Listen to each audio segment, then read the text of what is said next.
Dear fellows and friends, it was lovely to have you here. Thanks for Cell Press and BMSTC. I'm greatly honored to give this remark for the future of medicine. When AI is empowering the digital transformation of medicine, a full intelligent medical ecology that runs through prevention, diagnosis, treatment, and rehabilitation is emerging. But there are still challenges such as data barriers, privacy leakage, and algorithm bias, trust in AI, and cultivation of multidisciplinary talents. Through in-depth exchanges of confidence, I hope that we can jointly create new methods in this new area with the integration of medicine and artificial intelligence and provide a brighter future of human life. Thank you.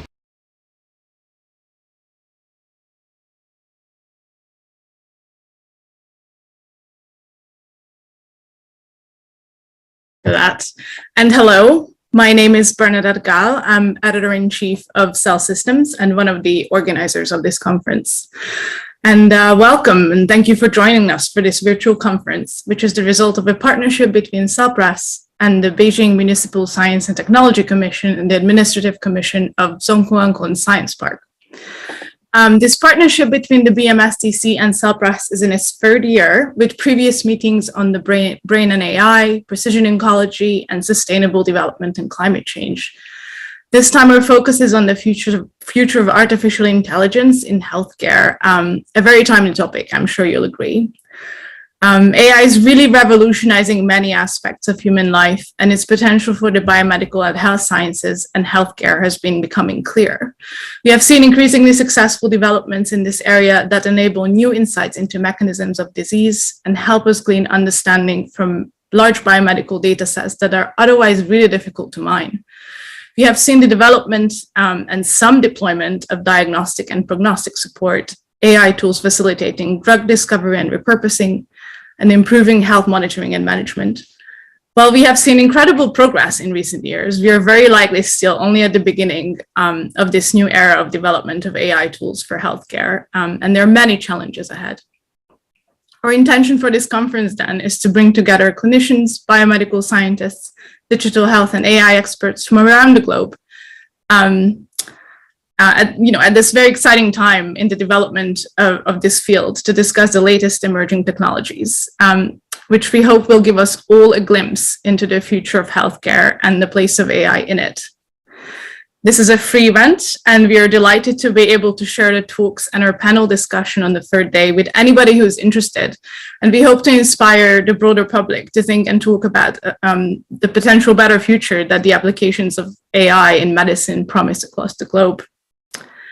There will be a chance to register questions throughout the conference, so please do. Some of the talks will be pre-recorded as our speakers come from around the globe, and some of the times are quite inconvenient, but some of the speakers will be live, so please do ask questions. And I'd like to extend our thanks first and foremost to the speakers and panelists, who, as I said, some of them will be joining us at rather inconvenient times. We would also like to thank the BMSTC for the funding and the support, the Chinese Association for Artificial Intelligence, and in particular, Professor Dai for their support for this conference and the help that they provided to me and my co-organizers. I'd like to thank the Cell Press support and marketing teams who have worked tirelessly to make this conference happen and who will be working behind the scenes to ensure the success of the event. There are Joy, Wei Miao, Serena, and Jo in China, and also Jenny and her team. We'd like to thank on this technical side the conference organization agencies and the live streamed platforms. And this is a very special collaboration between several Cell Press journals, and we all come to this subject from very different perspectives, but share a fascination with the potential of AI in medicine and healthcare. And all of our journals have a keen interest in providing a platform for outstanding research in the field. And I'd like to just thank my co-organizers, who are Meow Tsai, who's an editor of Cell, a long-standing flagship Cell Press journal, which really needs no introduction. Elena Belafonte, who's an editor of Med, which is our newer flagship journal, specifically for clinical and translational research. Sha Yu is an editor of Cell Reports Medicine, which is our open access journal, again, focusing on translational and clinical biomedical research. Sahar Farajnia, who's an editor of Patterns, which is a new and fantastic Cell Press journal devoted to the science of data, and my journal, Cell Systems, which is a premier systems biology journal. So thank you again for joining, and I hope you'll enjoy the conference. And now, without further ado, I'd like to begin our first session, introduce our first speaker. The name of the session is Digital and Mobile Health, and our first speaker is Cecilia Mascola, who is a professor of mobile systems in the Department of Computer Science and Technology at the University of Cambridge in the UK. She's the head of a mobile systems research laboratory and co-director of Center for Mobile Variable Systems and Augmented Intelligence. And her talk will discuss digital biomarkers. And as I said, she's in the UK, so I believe her talk has been pre-recorded.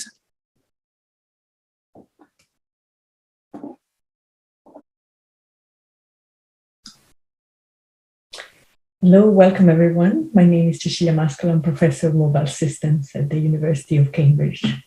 I will now share my screen with my presentation. This talk is about digital biomarkers in a way that we see them through the wearable devices that we wear every day in our daily lives already, and the future wearables that can be devised, and how we can link these devices to health. So there are indeed a constellation of wearable devices that sense our behavior every day. So one would imagine that this problem of mapping sensing to health has been solved, and that there is no research to be done here. The reality is very different, and in this talk with 3 examples, I will just show that we are really just scratching the surface of what is feasible to do, and that there are lots of unanswered questions still in this domain. So I will list here some of the challenges, and through the examples I'm giving in this talk, I will try to answer some of them in the specific context of some domains. Sensor modalities, while we have started exploring and introducing a number of sensors in our wearable devices, we're still pushing the boundaries of what can be done and with what sensors. And trying to see how this can be fit in new form factors. For example, earbuds that I'm wearing today, what can we have in there, and how reliable the sensing of this technology can be for various aspects. Also, we have not been very good at sensing continuously and longitudinally. The fact that these devices can be worn all day could lead to unprecedented views of our health from the data coming out of these devices. But this leads to another problem. It's not just about the ability of collecting this continuous data, it is also about the interpretation of it. I've talked to a few clinicians in this year looking at this problem, and their answer sometimes when I say, well, if you had a device attached to your chest, or attached to your abdomen, that gives you this sort of input, or some sensing, what can you do with it? And because they're not used to see this data, it's actually kind of a leap for them to figure out what can be done. So this needs to be solved in consultation and in together to be successful. So it's not just about a computer science challenge, it's not just about a clinical challenge, it's a joint challenge, multidisciplinary challenge. Many of the studies with sensor devices in health have often been done in quite controlled conditions, both because we can then observe the data with another possible way and getting labels for the data. So we know exactly what's happening. We can see if we can map the sensor to the data, or because it's actually difficult to get data from devices spread around at scale to people. So there are very few free living condition studies. It's also true that when we deal with clinical and health, the measures that machine learning has been using, which is accuracy, how accurate is the prediction from this data to this outcome, is not perhaps the best measure, or not perhaps the only measure we're interested in. We want to know how uncertain the prediction accuracy is for a specific output, because if we know if a model is uncertain, we might find alternative ways. So if it might be cheap to go and re-get the sample from the user, re-get the data and pass it. Maybe the sample was noisy and the model realizes it and is uncertain about the prediction. Or if the collection of the data is expensive, such as for an image X-ray, then maybe a doctor is a better predictor than our model, and we can try to loop clinicians in the loop if our automatic model is uncertain. And then, of course, the elephant in the room is privacy. With my computer science systems hat, one of the solutions to data privacy is the fact that perhaps we can try to put more analysis close to where the data is, so closer to the user. So models can run on device, and we can try to make them efficient so that they can run on device. Of course, to build models, it's actually good to have quite a bit of data. So I usually divide this into clinical trials that has side effects, and the side effect of a clinical trial, where we collect important data that is useful to build the models, is privacy breach. So people would give their data, and in the clinical trials, they have privacy kind of breach because the model needs to be built. But then in large scale, once these models are built, we can spread them out and do so in a way that doesn't need centralized collection of everyone's data. And we can make the model personalized and stay closer to the user. And this all will be very useful. So in this talk today, I'll talk about 3 examples. Before that, for those who are not familiar with wearables, I'll discuss a little bit where these devices are going.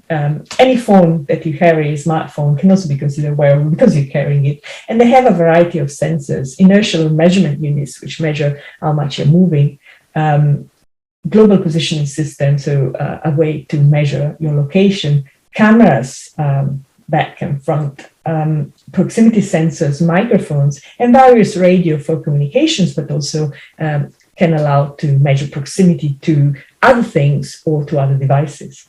The phones also have interesting processors, which could be used, in fact, to run these models that I was talking about before.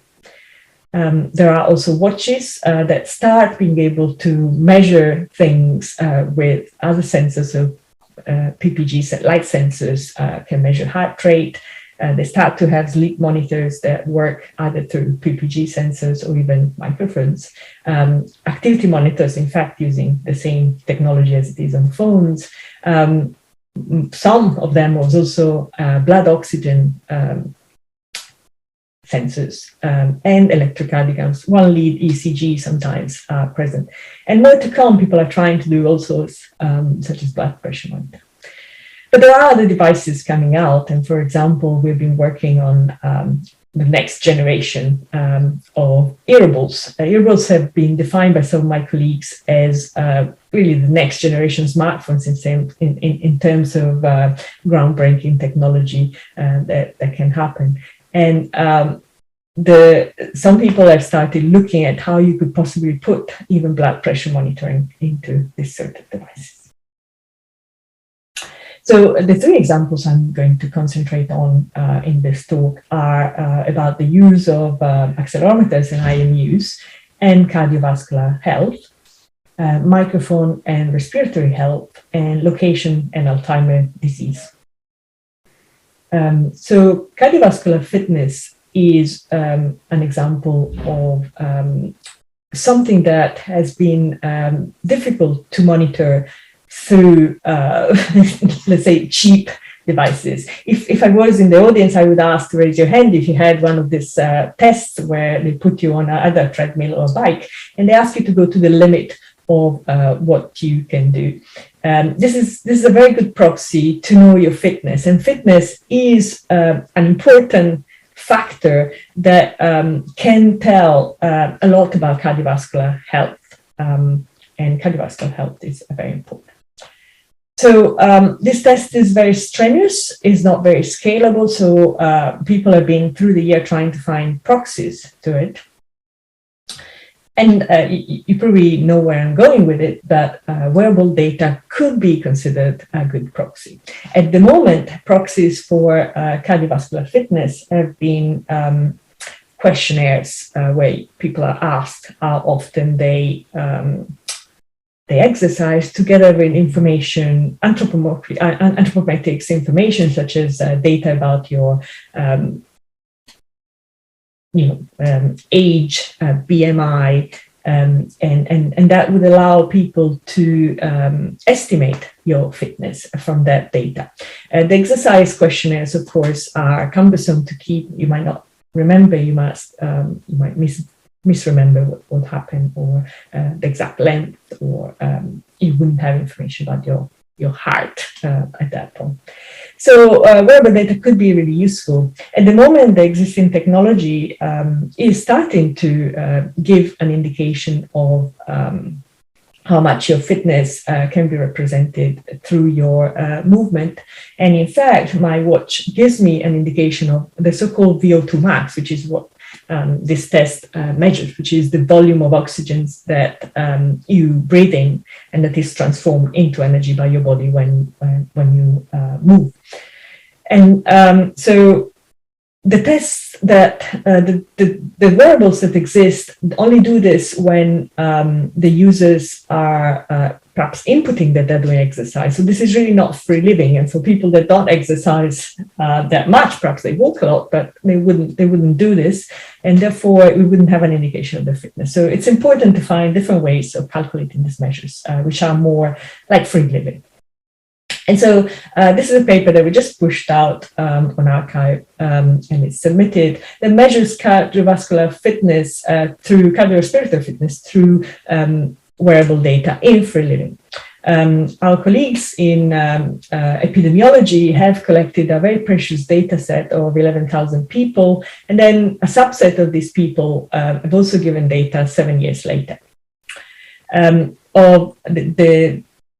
The important thing is that these people have had a VO2 max test, a fitness test, so we have the ground truth, and we have anthropometrics measures and questionnaires, as well as 6 days of movement and heart data. The movement data is through a wearable device, an IMU, through the wrist, and the heart data is through an ECG on the chest that measures the heart. From this data, we calculate, this is a lot of data for the users, and so we condense this in a number of features, and then these features are fed through 2 fully connected layers of the neural networks, and we try to then make some predictions. Can we predict the fitness? Can we look if, for example, our model is robust to change? So if we build a model on the first cohort, would the model then be useful on the following on cohort? And we want to see if we are adapting to change. So if you're interested in this work, I will suggest you go and read this paper. I will only talk about some of the results at a very high level. Let's start with a picture at the bottom here. So this is a VO2 max on the x-axis, and the two distributions are the blue distribution and the pink distribution. The pink is the predicted, and the true distribution of the ground truth of the VO2 max of the users is the one in blue. As you can see, just visually, we seem to underpredict some of the values for some of the users. So we're doing quite well. The overlap is quite high, but we are somehow unable to completely match it, but it's a good start. At the top, you see in the column of the root mean square error, you see the results of the error of our predictions if we just use metrics such as BMI, age, sex, weight, or resting heart rate. I note the resting heart rate is actually quite easy measure to get just when someone is sitting. So it's a simple measure to get through a sensor. Or if you use just the anthropometric heart rate and the resting heart rate, or if you use actually the wearable data, resting heart rate and anthropometrics. And you can see that the error just decreases a little bit each time. Now, the conversation I had with epidemiologists is always, do we really need this improvement? Or are we okay with a 4 as an error? Well, obviously, it depends on what you're trying to do, but sometimes even this little bit of improvement is a good result. So you really want to get this number down. So it's good to try this way. This is obviously a first initial result, and we hope to be able to improve in this. So just to summarize this part, this is obviously about wearable in free living conditions and trying to get use this data of movement automatically to understand fitness, which is a difficult thing to sense. And fitness is a proxy for cardio respiratory health. Now, another sensor we've used a lot is a microphone. And auscultation, which uses the idea of the microphone of listening to the body, is a very, very old way of looking for health and diagnose. However, cardiac auscultation is actually quite hard. And here's a citation: trainee doctors from various countries could only diagnose the heart pathology correctly in 23% of cases. So it's actually quite a difficult thing to do, despite being very cheap and very scalable. And so looking for how we can automate sound-based diagnostic is the obvious thing where perhaps machines can help. And this is because microphones are quite cheap. They're embedded in most of our devices. And they're also with us all the time. So remember this, if we go back to the slide of the challenges I had before, devices are with us all the time. So we could have continuous data from the device. And this can give us unprecedented views of our health. Usually you go to the doctor once, twice a week, or if you're in hospital every day, but it's not really a continuous view. And so it's not just about auscultation of the body, it's also about the voice. So the voice is also another biomarker that we can use to diagnose. In this paper from 5 years ago, they use it for signal post-traumatic stress disorder or even heart disease. So this is a tech review of works that have been done in this area, and this has, of course, evolved even further. And of course, I mentioned heart pathologies. There are some heart pathologies that, yes, it can be detected through ECG, but some of the pathologies of the heart can only be detected through listening or through an echocardiogram, something that sees the valves. And this is an example down there. There's a paper that you can go and read about how we worked on this. Now, obviously, when we talk about microphones, we're kind of inclined to think of respiratory health, and COVID was obviously the big respiratory disease that we had in the last 2 years. So we endeavored into a large-scale data collection of data from cough, breathing, and voice from COVID through the release of an app. And if you're interested in the data itself, this is described in the NeurIPS dataset and benchmark track paper. And you can ask for the data if you are interested in having a look at the data. So the app collects, in fact, asks you to breathe, cough, and read a sentence on the screen, and we collect all this data. What is the holy grail here? Well, the idea is that if you have a sustainable contactless in your pocket COVID test, that would be very useful. And so how well can we do that from that sort of data? Well, we've written a few indicative papers on how one can go about having realistic performance of a COVID test. Obviously, there are aspects related to how many symptoms you have, and would they be displayed in your respiration sounds? And this obviously, I think, changes there's a range of performance levels if you don't have those symptoms. And clearly, a respiratory test only has its limits. We show the limitations of this, we show the advantages of this, and we also show that we are the biggest probably crowdsourced data of 3 kinds of data worldwide.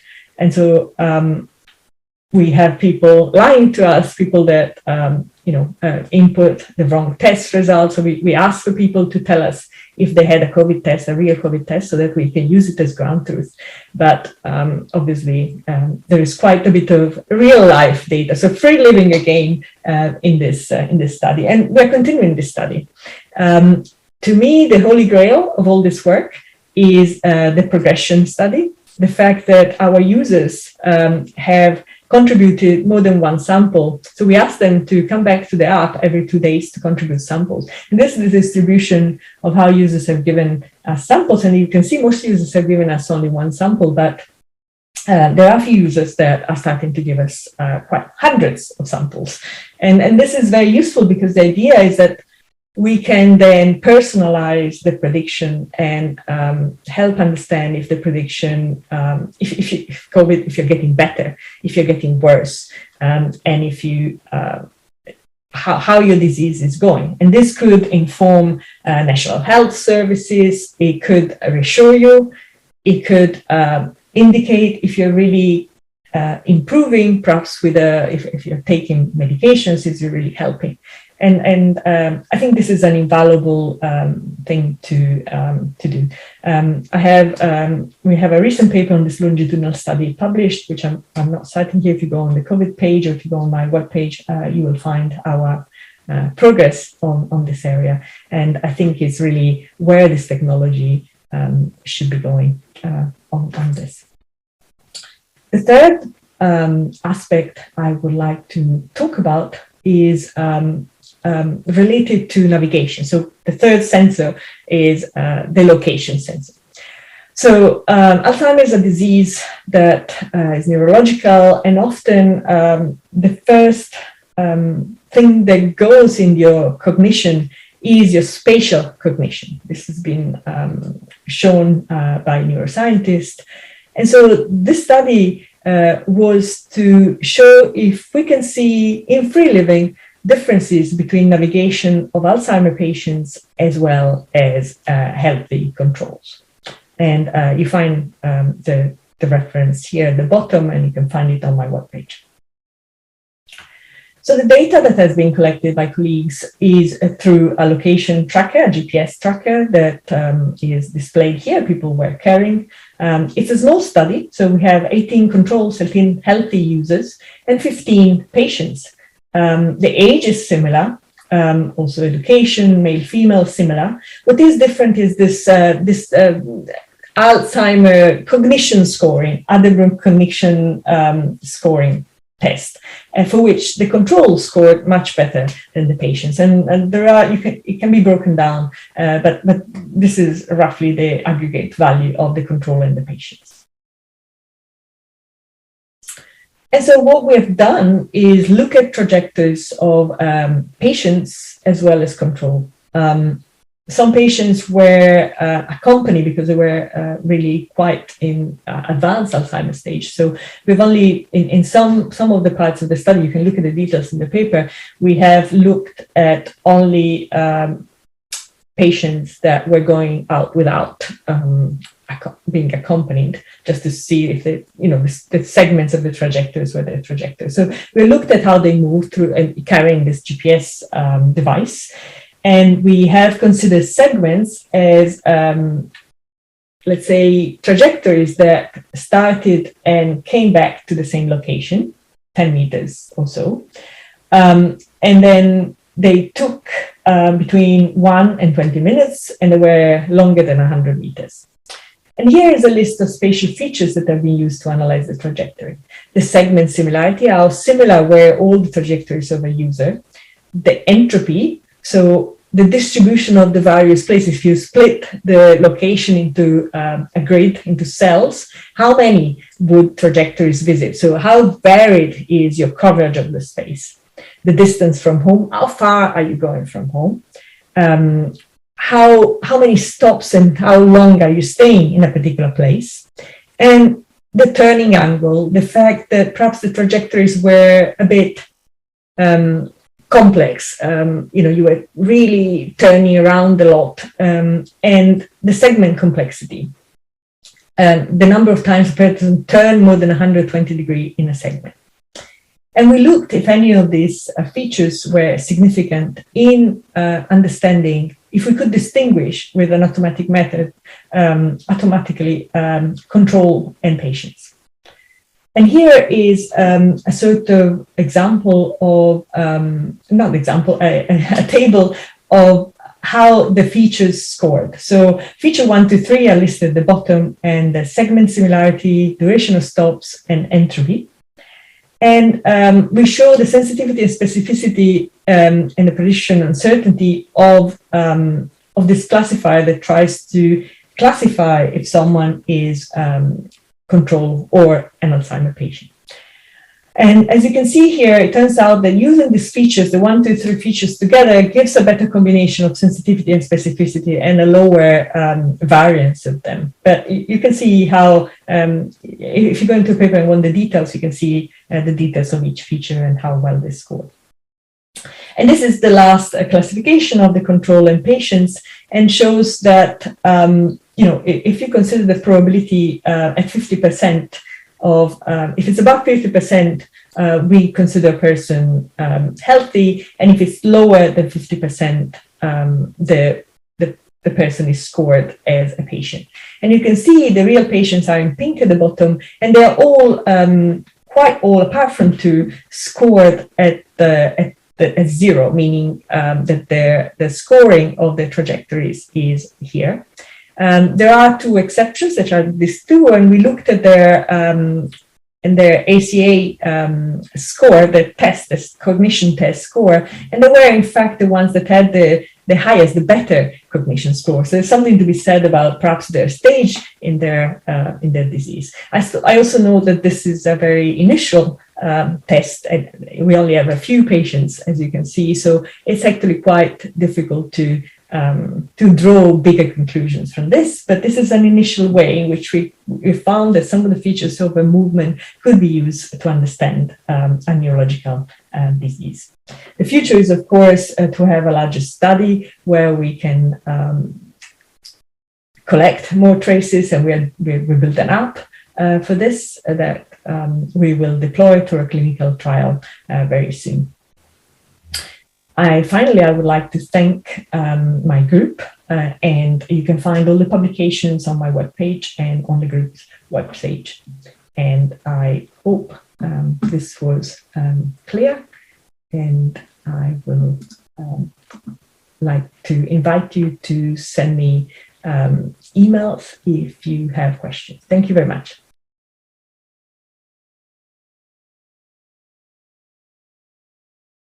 So we appreciate that. Unfortunately, Cecilia, as I said, couldn't be with us. So we're going to just move on to the next talk, which is by Marcel Salathe. He's professor at the EPFL in Lausanne in Switzerland. where he leads the digital epidemiology group. And so this is a jump to digital epidemiology. And I believe this is also a recorded talk.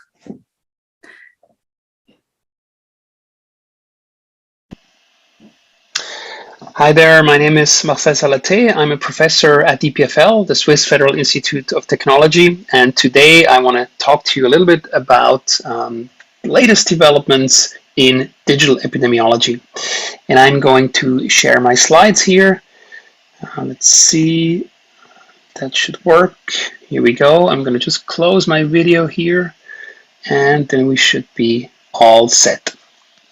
So what you're seeing here is an early prototype actually of a digital contact tracing app, and I'll speak a little bit about that, but about other things as well. Now, the driving force, I think everybody knows, of digitization, but worth repeating, is that everything is getting more powerful, smaller, and more connected. And on top of that, we have much more data available. That's, of course, a consequence of the first 3 points. And we have better algorithms to deal with that data, and that's usually talked about under the headline of data science and AI. And all of these processes are actually continuing. Everything is getting faster, smaller, and more connected, and thus everything will continue to accelerate. But interestingly, perhaps surprisingly, many organizations still act as if this was not true. And that leads us to all kinds of interesting developments. Now, in epidemiology, and this is as a specific viewpoint on public health surveillance, but I think it's much broader than that.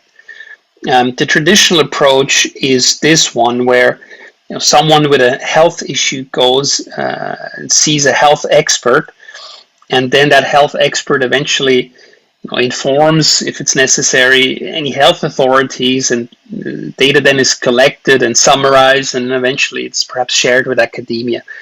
And along that pathway, right, you have this massive bottleneck of data here, sort of indicated in the red dot, where the patient originally, right, is full of data, only can transmit so much data in the classical way to his or her health, expert, physician, nurse, what have you. And then, there's a little dot here between the physician and the CDC, or the health authority of your country.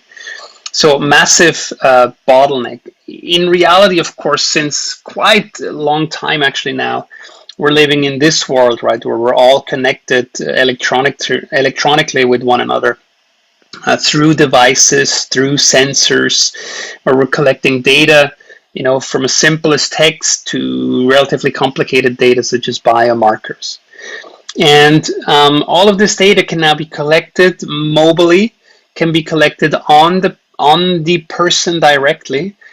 I'm giving you here a list of some of the data that you could definitely have access to if you had access to my device or the various cloud services. And I can then choose to share this information selectively through APIs with third parties. And that leads to a whole new ecosystem of health applications where potentially millions of people share data at the same place in a standardized way, where with machine learning, then quite incredible insights can be gained. And this is, of course, a dramatically different viewpoint than one patient just going to their one doctor. And this has been well described in many books, and one of them is, of course, The Patient Will See You Now, which is always a good reference point. Now, from the pure epidemiological perspective, if you focus a little bit on infectious diseases, I can show you a couple of examples, but I don't want to spend too much time on them. I just want to say that each of these examples is one particular use case for digital epidemiology. Digital epidemiology, like any digital approach, of course, says, well, we can do things perhaps a little bit cheaper, perhaps dramatically cheaper, so more affordable. We can certainly almost always do it faster. And we can do things that weren't able to be done before. So either affordable, fast, or new. And I think there's good examples in each of these classes. Just very few examples. Here's study from colleagues published in PNAS in 2016. This is a cholera outbreak in Senegal, which was hard to understand. Look at these curves here, right? This, you can't torture an epidemiological model to give you this kind of dynamic. Yet, when you actually add human movement to it, and in this case, the movement was inferred from mobile phone data, then they actually start to make sense. So that's a good example of a surveillance system that would just be practically impossible and certainly extremely expensive to do in the classical way. Then here we have an example of something that's faster. So that's nowcasting ILI, influenza-like illnesses. You perhaps are aware of Google Flu Trends from back in the day, the observation that patients first Google symptoms before they go see a physician. And so the search engine can mine this data and build models to understand where are people having the symptoms now. So where is the flu now? And then colleagues here in Boston took the approach that, with the problem that, of course, this search query data is not public data, they used actually Wikipedia access logs, which is public data and which is a good proxy for search behavior, and found out that this data also can be used for this kind of nowcasting. And again, right now, castings are doing things a little faster, and that can matter, as we've seen with COVID, right? Being just a few days faster can really be a make or break issue. Last but not least, the study here where I was involved in is quite old. Here you can see this is now 11 years ago. We were looking at sentiments of vaccine discussions on Twitter. And this was very much a niche activity at the time, and now it's completely common sense, and this is done on a very large scale. We showed then, this was during the H1N1 pandemic, that we could mine this data, of course, much smaller. You can see here a couple thousand tweets per day. That's all there was right at the time. Now, of course, you will have to add 3 zeros. We're getting millions of tweets each day just talking about vaccination. But we could already show then that, to the extent that we could measure sentiments in each US state, this would later correlate with the vaccination coverage. And I'm saying later because the data was only published later. Things have moved on quite a bit. Now we're getting almost real-time vaccine coverage data with COVID, but back in the day, this was quite delayed. And we were then looking at the correlation here, and we could see already then that where these sentiments were higher as expressed on Twitter, the vaccination rate ended up being higher in those states as well. And that was sort of a first example to tell us that there's probably something there in this data to be useful for public health. Now, just switching gears a little bit here. So then COVID-19 comes along, and there's, of course, lots of things one can do with digital epidemiology. My thinking at the time was that perhaps one of the most impactful things that one could do is support contact tracing. And contact tracing is usually done on symptomatic people, where you then isolate them and you ask their contacts, and they have to isolate as well. But in COVID-19, the problem, of course, was that there was quite a substantial part of pre-symptomatic transmission. And so just cutting the links to people who are symptomatic is not good enough. And I'm showing you here this with a sort of toy model of a contact network where you have a person here in the middle that's infected and contagious, but doesn't know anything about it yet because, no symptoms. And then over time, that person infects the neighbors here in the contact network and becomes symptomatic. The classical approach would now be simply put this person in isolation and cut the potential transmissions. But as you can see here, it's too late for that. In fact, people also need to be put in quarantine if you really want to cut all the transmission paths. So you also have to find the contacts of that person who are not yet symptomatic. And that's, of course, a challenge.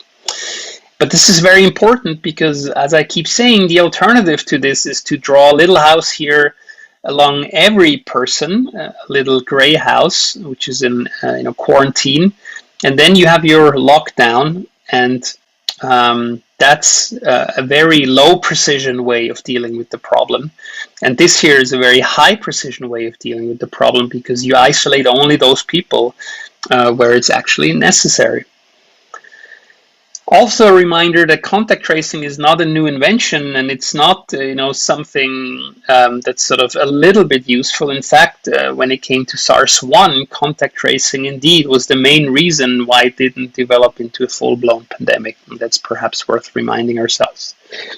So when we develop digital contact tracing, here's sort of the thought model behind it, right? You have Alice going along her normal day.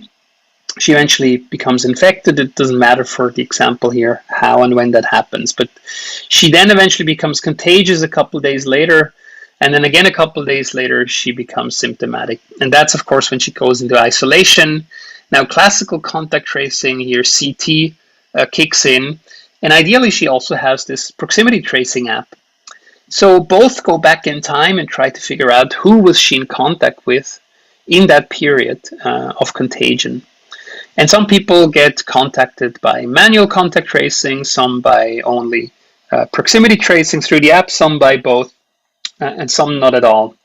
And we assume that those who get contacted, that they play along and indeed go into precautionary isolation, in other words, quarantine. And then indeed, right, most of the cases have been dead ends now because they have been in this quarantine.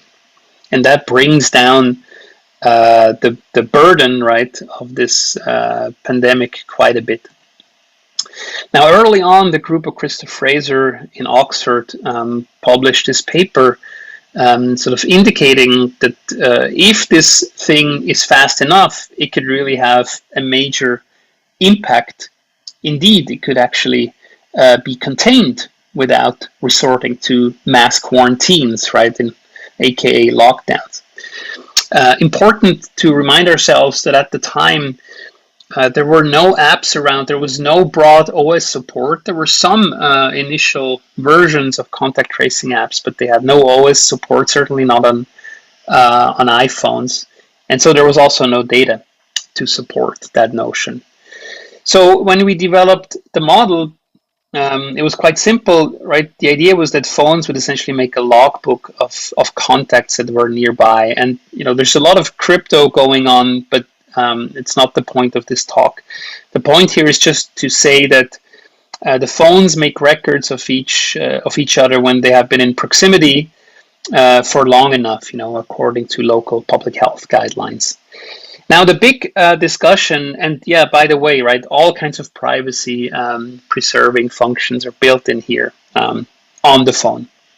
But the big discussion at the time, around March, April 2020, was what to do if a person now actually gets indeed, a positive test for COVID.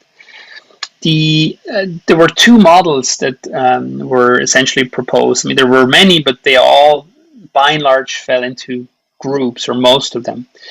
And one was to say, well, it's quite clear, right? I mean, if A had contact with B, C, and D, well, the phone should transmit this fact, right, that A had been in contact with B, C, and D to a central authority.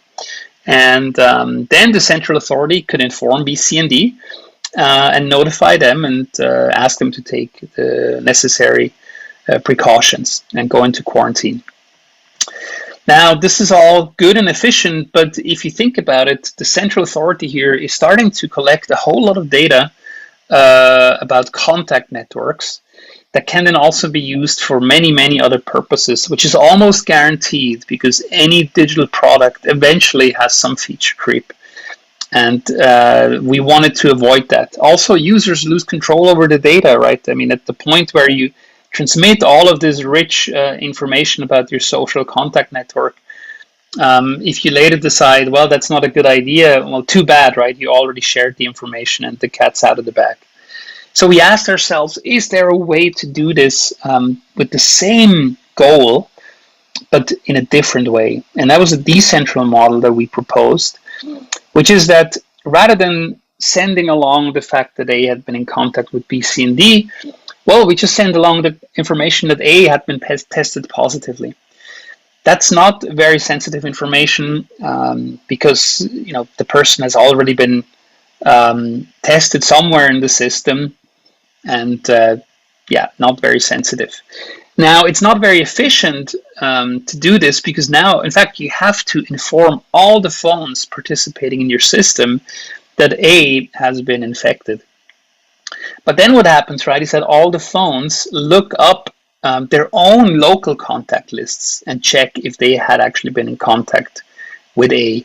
And of course, B, C, and D, their phones will realize that, yes, they have been in contact with A, and so their notifications will go off, and only their notifications. And so you can see this is the exact same outcome. B, C, and D get notified. But now all the contact data stays on the device, and the decision about who gets notified is just made locally, right? Completely decentralized on all the phones. So the central server here knows nothing other than which IDs were infected. And again, that's probably something that the central authorities would already know. So this is a highly privacy-preserving model. And that was published under the banner of decentralized privacy-preserving proximity tracing, which is a mouthful. And so it was abbreviated as DP3T. This was then the protocol that was adopted by Google and Apple into exposure notifications. Now, this is great from a privacy preserving perspective. The challenge here, of course, is that this is a total black box, right, in the truest sense of the word. I mean, it's privacy by design. So you can't just gather all the data centrally and then figure out whether this thing is actually efficacious. So you need to collect data somehow differently, and we have worked on this quite some time, and I won't go into the details, but I just want to show here that we did look at the effectiveness of this in the summer later in 2020, and we could see that it is effective, but we had very little data because the summer 2020, thankfully, was a very low incidence period. And then when the second wave hit Switzerland, the system stopped collecting the necessary data. So not the digital contact tracing system. That worked, that continued to work. But again, in order to understand whether such a highly privacy preserving system is actually efficacious, you need to collect some other data around it. For example, when people come to the test, you need to ask them if they have been alerted by the application. And those questions were simply not asked anymore because the system was under so much burden. The group, again, of Christoph Fraser was later able to provide much better data. This worked much better in the UK. And they published this Nature paper in 2021. And I just want to highlight here a few points from the abstract, which is that, per case, the app notified 4.2 contacts, and that's about 3 times as much as manual contact tracing would do. Now you can say, well, okay, I mean, the app just alerts a whole bunch of people, but is it actually, precise enough, or is it just somewhat randomly contacting people?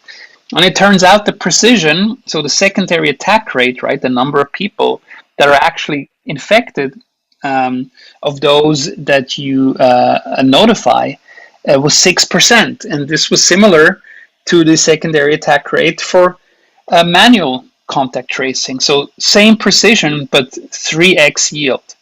And what they show is that about 600,000 cases were averted. And this, right, was in the second wave. So there was no vaccine yet.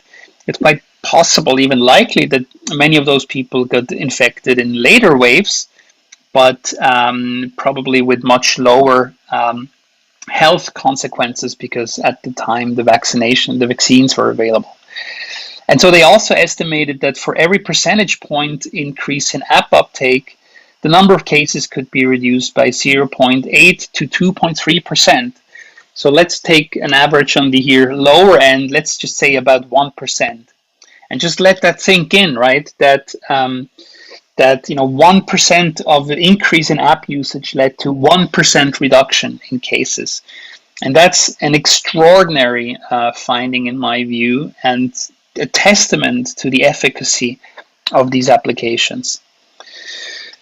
Now, in the last few minutes, I just want to talk a little bit about another aspect about digital epidemiology. Of course, as you know, epidemiology is not just about infectious diseases. It's also about non-infectious or non-communicable diseases, which are the major health burdens in most societies today.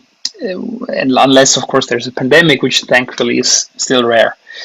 And nutrition is a major contributor to those diseases, but still we know relatively little about this because we measure it in a very coarse and analog way.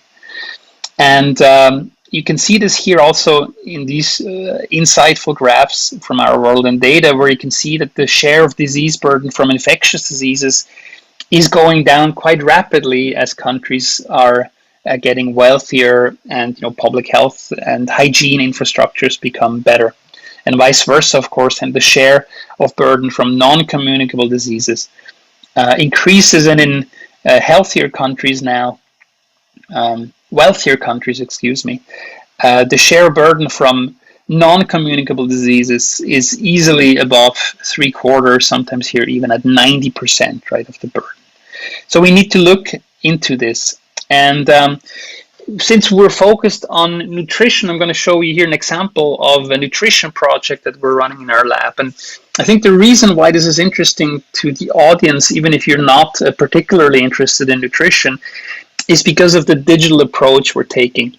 So we could, of course, just set up a regular cohort here, but we're not doing that. We're actually setting up something what we call a digital cohort, where we're never meeting these people. We're simply asking them to subscribe if they're interested, and if they're interested, then we ask them to track their food with an app. We send them a glucose sensor. We get their microbiome sequenced. They send us a stool sample by mail, and we also ask them for their activity data from any particular device that they may or may not have. And so that's a kind of I think a new approach where things, right, health data are really measured directly, or collected or measured directly from the patient. And I shouldn't even say patient, because these are generally healthy people, so these are just the participants.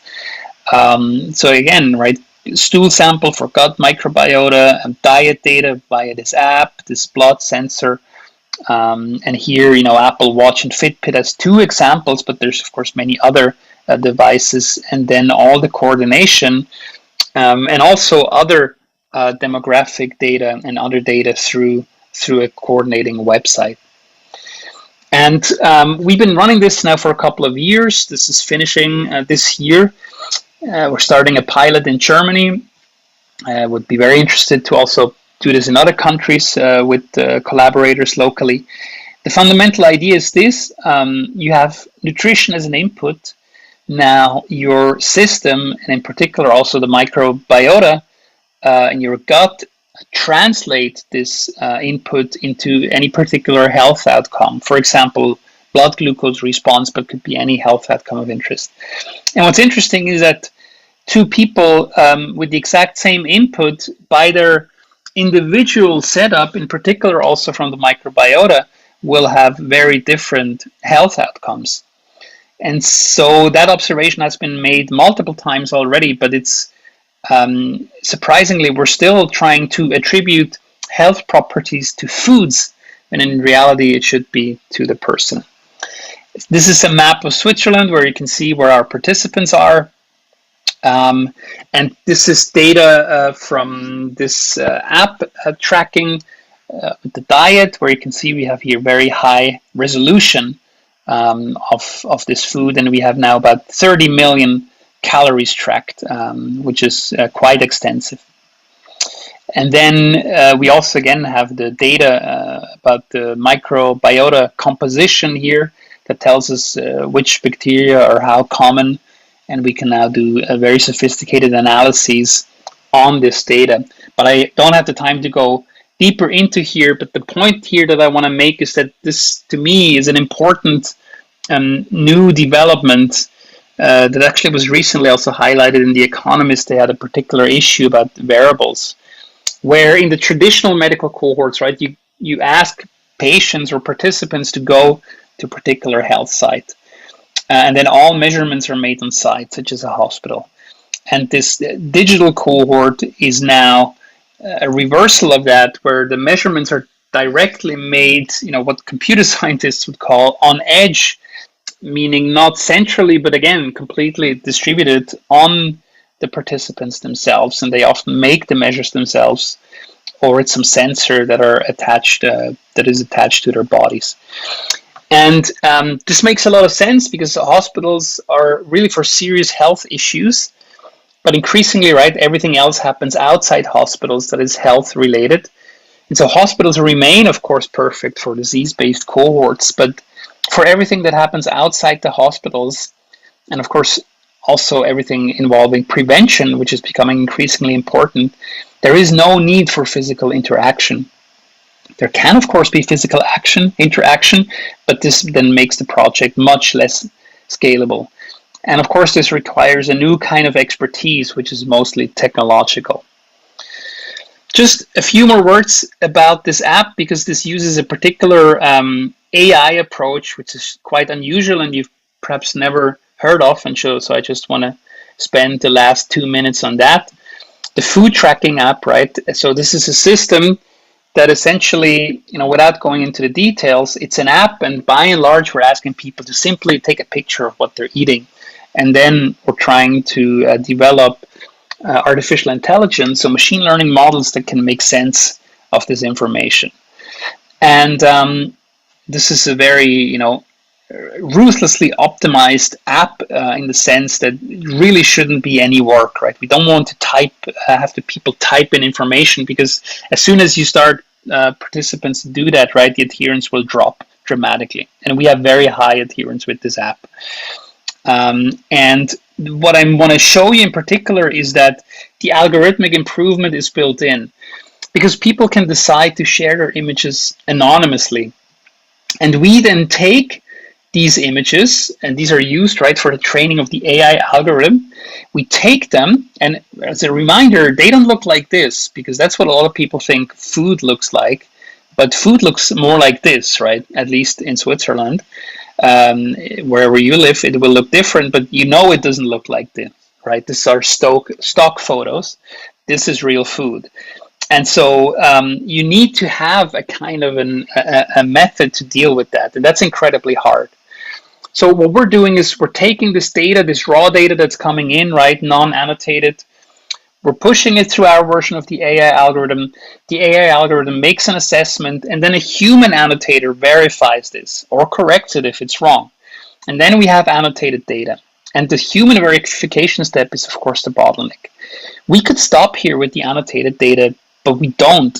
We put this on a public benchmark, and we crowdsource the solution development. And then if anyone submits a better algorithm than what we have, well, we deploy that. And now the bottleneck is increased.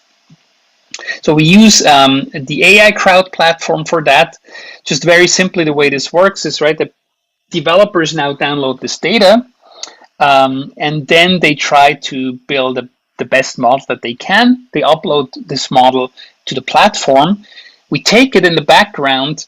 We test it objectively, right? We run the model on private image data from the same data set, but private. And then we can really specify the accuracy, and it automatically appears here on a leaderboard. And then, when there's a better algorithm, well, we can just replace what we have with that algorithm, and we're a little better. And this really works. And we've just published a paper on this, and we, it's one thing to say, well, we increase precision and recall, but at the end of the day, we have to have a faster system. And here on the right, you can see we experimentally tested this when we updated the latest algorithm in the latest round. On average, we saved about 20% time, depending on the complexity of the dish. So that's crowdsourcing of AI development, which I think is also an important future in digital epidemiology. And with that, I thank you very much. If you have any questions or comments or are interested in a collaboration, please contact me. We're based in Geneva, in Switzerland. My name is Marcel Salaté. I'm Professor of Digital Epidemiology, and I thank you very much for your attention.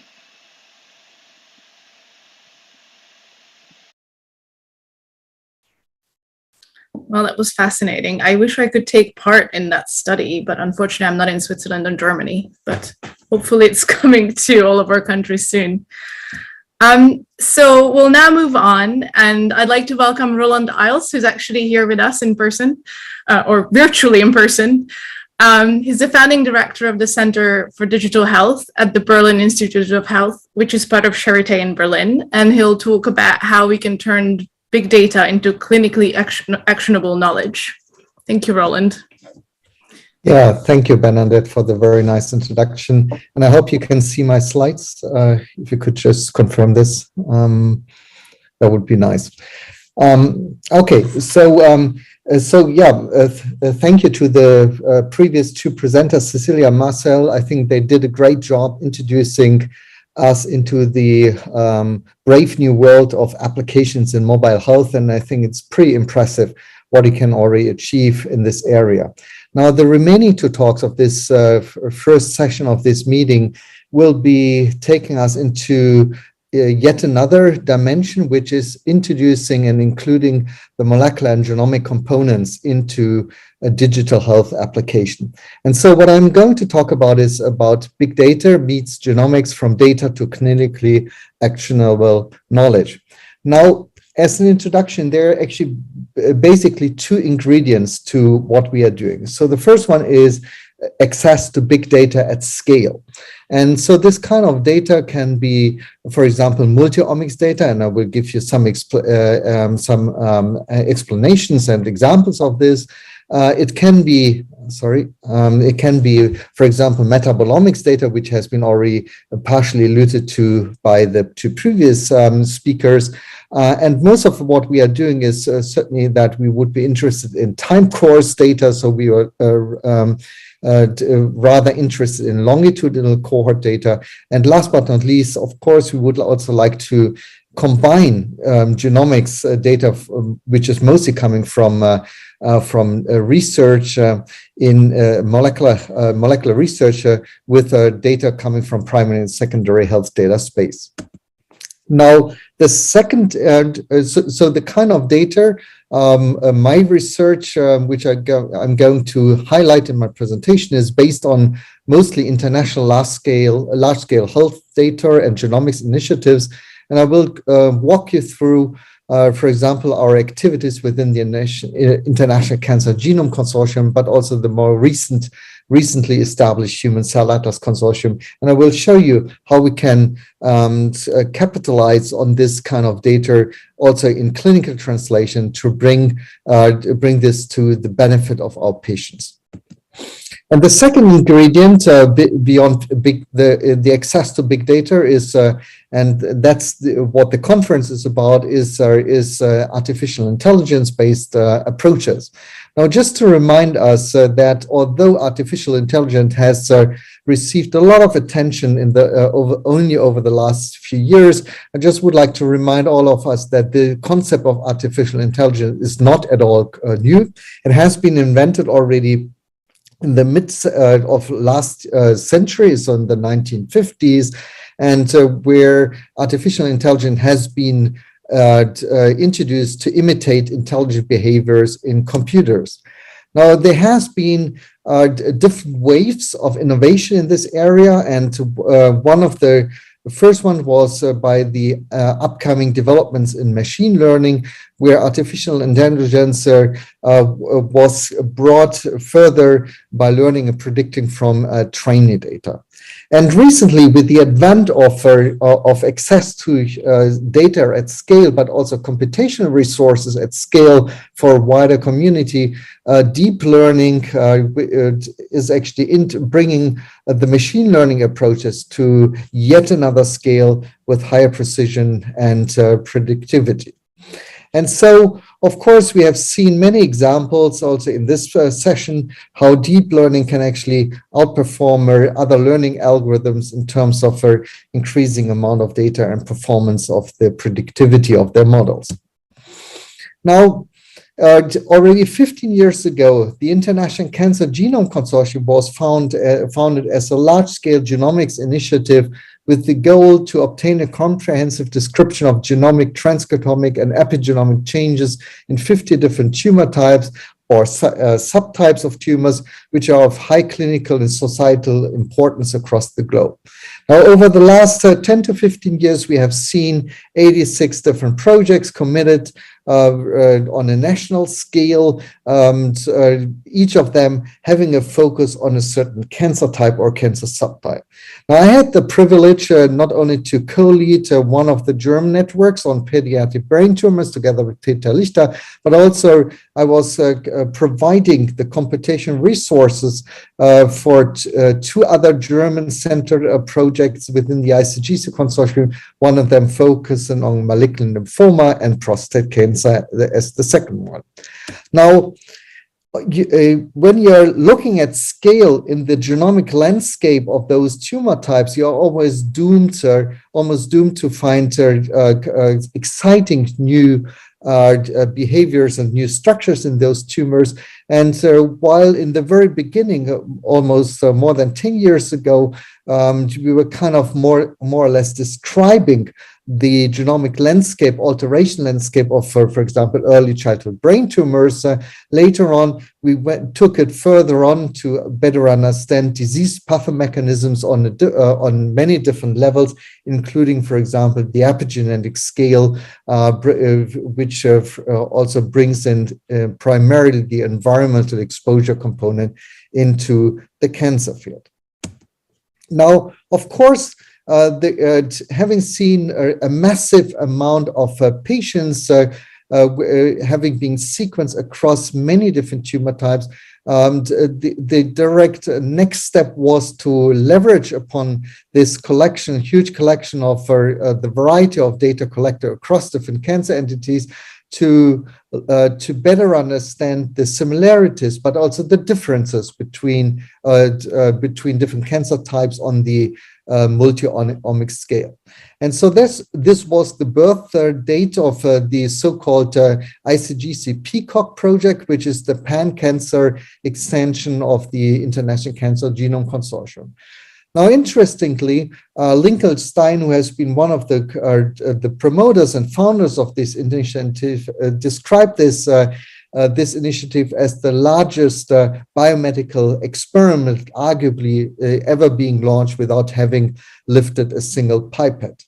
Now, in this international huge and large-scale initiative, more than 1,300 scientists from over 37 countries participated, and we did this by looking into 2,600 genomes being collected across 38 different tumor types and being provided to the wider international community through 5 data portals. One of them I had the privilege to co-host with my colleagues. Now, this data has been massively and intensively and thoroughly analyzed in different working groups, and each of them actually produce new insights into the genomic landscape, both within tumors but also across tumors. And just to give you 2 examples, one which is headed by Peter van Loo. Here we were looking in a larger working group into the genetic intratumor heterogeneity across more than 2,600 human cancer genomes, and we characterized them thoroughly. Now, another study which was co-led by Peter Lichter, Vincent Ferretti, and myself, we were characterizing the landscape of viral association in human cancers. We could attribute a so-called viral fingerprint to each and every single tumor type and tumor subtype. Now, having all this data at scale across different cancer entities at hand, the next question was, how can we bring this into clinical practice to the benefit of our cancer patient? And already in 2013, Peter Lichter, Christoph von Kalle, and myself back in Heidelberg started a very ambitious program where we tried to bring genome sequencing at scale to our cancer patients being treated at the Comprehensive Cancer Center in Heidelberg. Now, the Comprehensive Cancer Center, the National Center for Tumor Diseases in Heidelberg, was the first joint venture, created by a joint venture of the German Cancer Research Center at the University Hospital in Heidelberg. And within this National Center for Tumor Disease, we see around about 10,000 cancer patients annually. And our rough estimate when we started this program almost exactly 10 years ago was that for a third of them, cancer genome sequence might be an additional option for enhanced diagnostic and treatment recommendation. Now, the Heidelberg experience originating from the National Center for Tumor Diseases became a national role model. And so far we have rolled this out in 65 different projects looking at 2,700 samples, including single cell sequencing, liquid biopsies, organoids, and so forth, and being rolled out as the nationwide NCT Master Precision Oncology Program. Now, in the first stage, we selected, and for eligibility for this program, only relatively young patients with advanced stage cancer, where according to the guidelines, there were no further treatment options available, so that those patients were diagnosed with an incurable common malignancy at an unusually early age. Now, we can say that after a few years experience in this program that we not only learned a lot, but I think that we can actually claim that that our cancer patient benefited at large from cancer genome sequencing in clinical practice. So after 5 years into the program, our treatment recommendation, which is solely based on data-based genome sequencing, diagnostics and therapy recommendation, we are able to offer a treatment recommendation for 4 out of 5 patients, so for 80% of all of our patients, and in about 35%, so a third of all cases, our genomics-guided treatment recommendation is being taken up by the oncologist. And after 1 year of treatment, we can actually at least state that for almost half of all of those patients, we can observe a disease control rate. So the overall response rate is pretty impressive here, but also you can learn feedback information into fundamental research. As for example, we learned that in more than 15% of all cases, we could actually identify actionable germline alterations, which was far exceeding our primary expectations. Now, of course, you have to prove the effectiveness of those genomics-guided treatment in clinical trials. We're doing this at scale in so-called basket trial. And I just would like to point out that one of those trials, which is designed for patients with DNA repair deficient cancer, the biomarker, so to speak, which is being used for categorizing and grouping those patients in the different treatment categories in this clinical trial, is actually an AI machine learning guided statistical model. Now, of course, despite this, what we consider a huge advance in genomics guided treatment of our patients, we are well aware of the fact that we are looking at a disease which comes with a heterogeneity at a cellular level, which we kind of ignore if we just do one sample for one particular tumor and we perform bulk sequencing of this sample. And of course, there are more recent technologies being developed over the last 5 to 10 years, which are designed towards understanding disease heterogeneity at a cell-by-cell level at a time by single-cell sequencing. And that actually formed the birth date of yet another international long-term, large-scale initiative, the so-called Human Cell Atlas initiative, which was formed almost 5 years ago. And the mission of the Human Cell Atlas initiative is to create a comprehensive reference map of the types and properties of all human cells, which are the fundamental unit of life, as a basic for understanding, diagnosing, monitoring, and treating health and disease. Now, again, this is a huge international initiative which has now, as state of the by the end of last year, has seen more than 2,000 members across 75 countries doing their research in more than 1,200 institutes. Now, of course, the research is again being formulated not only regionally, but concentrated across different organs or biological systems like the endocrine system. And I just want to point out that, for example, the largest initiative in terms of numbers of samples and cell sequence so far in this international initiative is the developmental Human Cell Atlas, where 70 individuals have been sequenced from more than 100 samples, resulting in more than 4 million cells. You probably have seen this highlighted publication in Science from a little bit less than 2 weeks ago, highlighting some of the work of the Human Cell Atlas initiative, in particular in the initiative of the Immune Human Cell Atlas, where groups around primarily Sarah Teichmann and colleagues were able to map cell identities across tissues and organs on an immune cells level.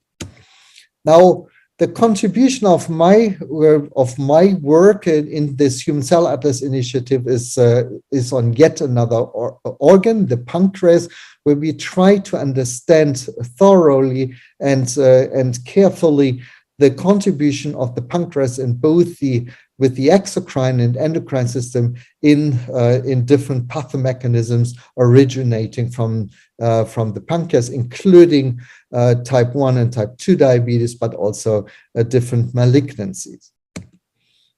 Now, of course, during the pandemic, the Human Cell Atlas also made a tremendous contribution to untangling COVID-19 pathophysiology at the single cell level, single cell resolution.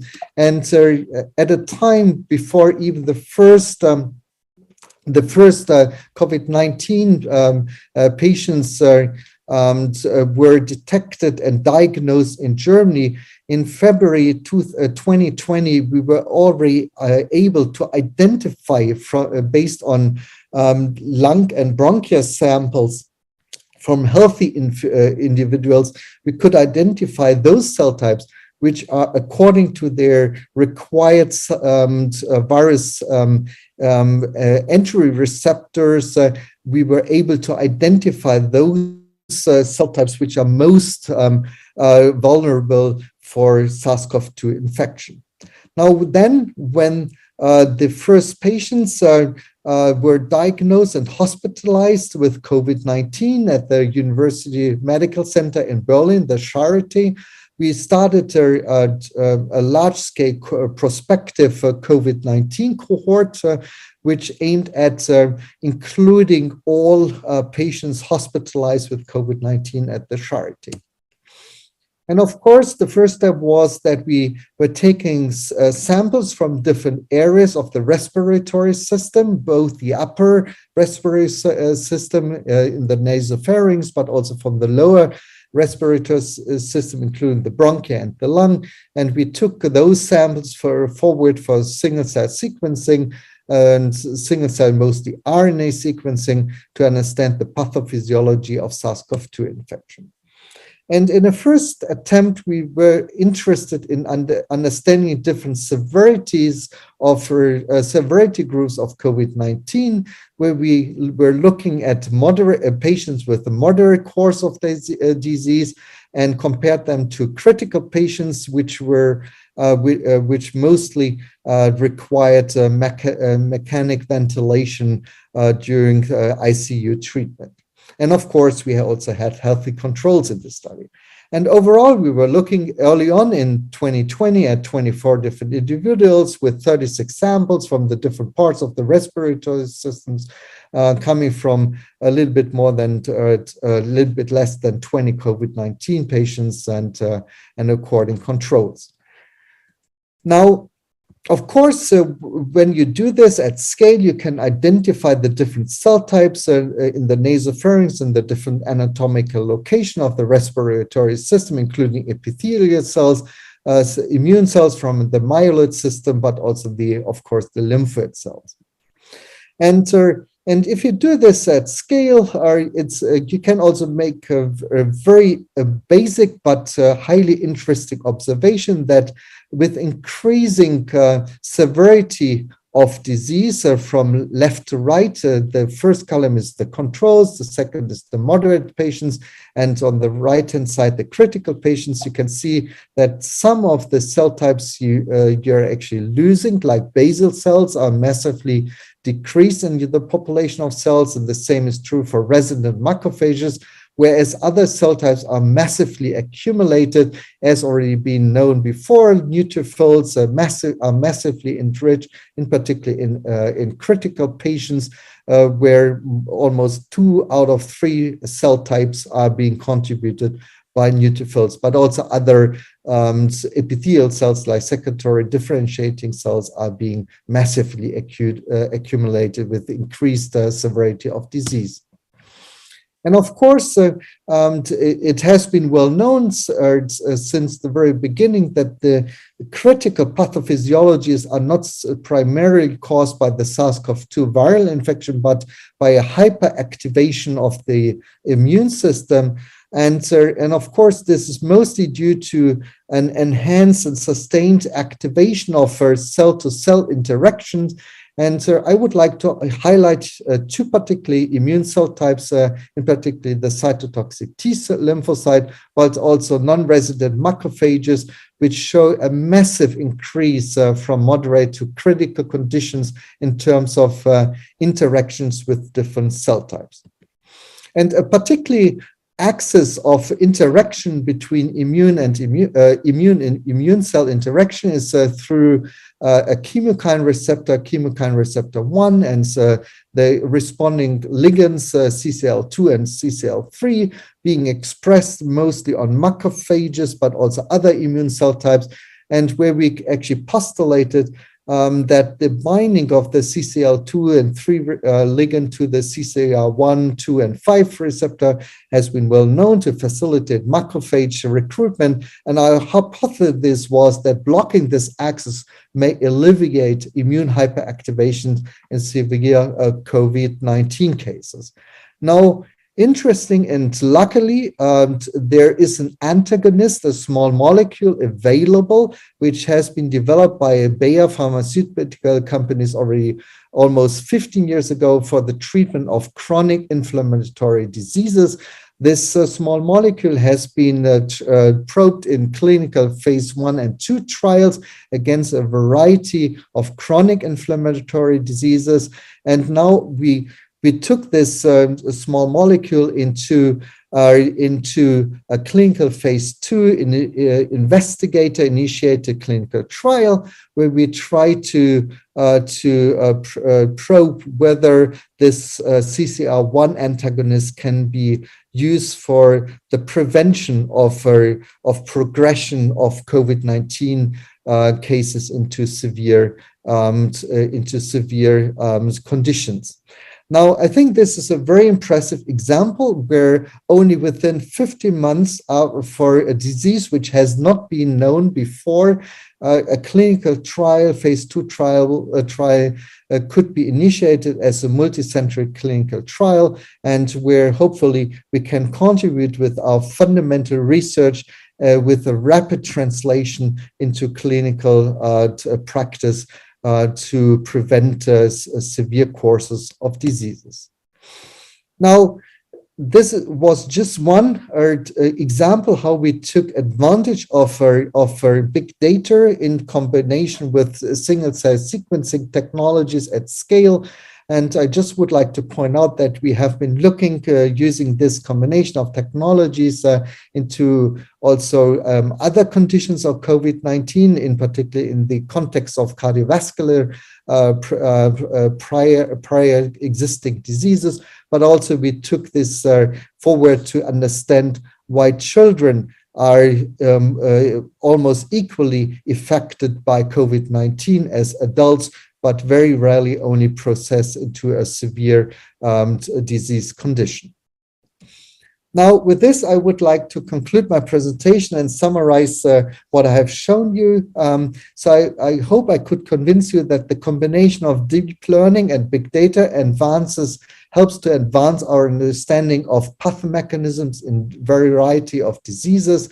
The dissection of disease pathomechanism at the single cell level allows a rapid clinical translation, and the combination of massive genomics together with digital approaches is, of course, most advanced in cancer, but other disease areas like respiratory disease and cardiovascular diseases are very rapidly ramping up. Now, I would like to conclude my presentation with mentioning that this has been a massive collaboration across many different contributors in the field of immunology. For example, the group of Irina Lehmann at the Charité has been instrumental in our COVID-19 research, but also the contribution and collaboration with our clinical partners, both in infectious diseases, but also in cancer, have been instrumental in understanding disease pathologies and also getting access to patients, where we are mostly grateful to our patients for contributing to our research. Now, with this, I would like to conclude my presentation, and if there is time and chance for questions, I'm happy to answer them. Otherwise, I'm very happy to receive your questions by email and comments later on. Thank you, Roland. That was fascinating. What really strikes me is that all these projects that you describe are huge. And as you say, as we can see on this slide, so many contributors. And I was actually wondering, especially you described that you moved very quickly to get these patient samples when the COVID outbreak just started happening in Germany, and you need tissues for all of these projects. So I'm just wondering whether maybe the logistical challenge is actually possibly bigger than the scientific challenge sometimes, and what's the kind of key to ensure that you are able to work together with the clinicians and all these different groups? Is that special to Charité? And if yes, what's your secret sauce there? Well, first of all, I would agree that to some extent the logistic challenges were at least equally high as the scientific challenges. So if it comes to large-scale single-cell sequencing, this can be considered almost a commodity at different places across the globe. However, doing this at scale in a clinical environment, let alone under this severe infectious disease conditions, has been a major challenge for many of us. Now, your second question is whether the fact that we nevertheless managed to proceed very rapidly in those research projects, whether this is a specificity of a peculiarity of Charité. I would say yes and no at the same time. I think the major ingredient for this is here that all of the contributing scientists and clinicians actually equally benefit from what we are doing together.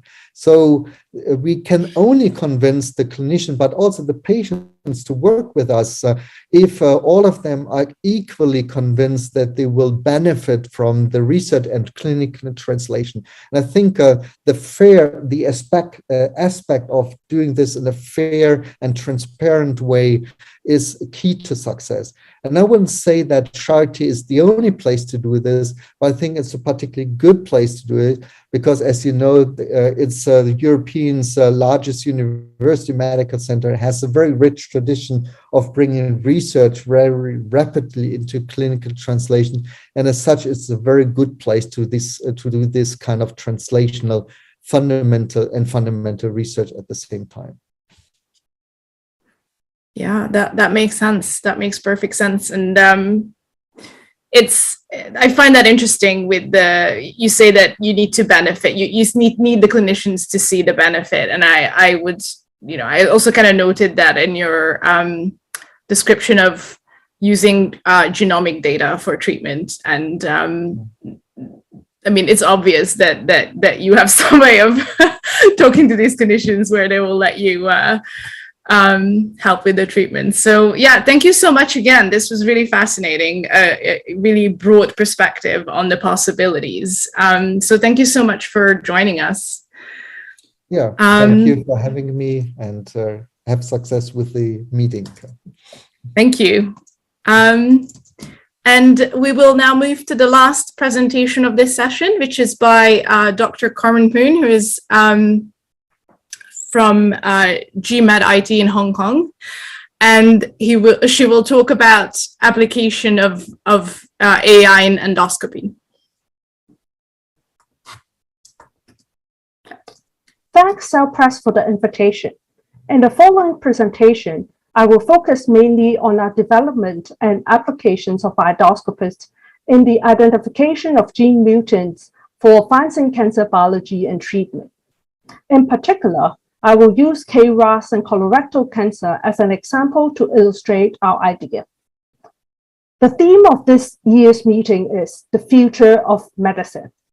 Of course, to predict the future is difficult. So perhaps let me begin with a couple research gaps I observed regarding the current status of AI in medicine. Hopefully, that will shed light on the future. First, notice that when we learn, we often learn in steps, and sometimes the order of these steps matters. In contrast, when we taught an AI system, we often taught him directly to deal with a specific task without requiring him to know much prior knowledge of the subject. Learning paths of AI is therefore something that we should pay attention to in the future. Second, when we design an AI system, we sometimes prefer him to learn from a knowledgeable person, that is, an expert.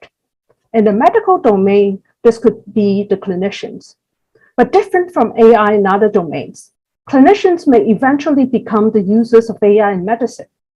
Therefore, if you analyze from their perspectives, it is not difficult to notice that his needs could be something entirely different. Maybe the ability of AI to provide new knowledge and new insights are something that they treasure more. Nevertheless, if AI produces something new, how trustable is the output? There are already criticisms on AI algorithms like deep learning that they act like a black box. Indeed, if a person's act is interpretable, it is easier for the others to trust him. So as AI. To build trust in AI and to collaborate with him, one has to study his behaviors and see if they are justifiable. Other evidence should also be collected to see if his output can fit in the whole picture. The works that I will be discussing aim to contribute new ideas in these above topics. We spin off from the Chinese University of Hong Kong in 2018, initially with an aim to prevent colorectal cancer by artificial intelligence. Colorectal cancer is chosen as the starting point because it remains as one of the most common cancers worldwide. Fortunately, different screening tests for colorectal cancer are available and proven to be effective. Amongst them, colonoscopy is unique because it does not only allow the screening of CRC, but also using therapeutic endoscopy, precancerous or adenomatous tissues can be removed on site, and thus preventing CRC to occur or further progress.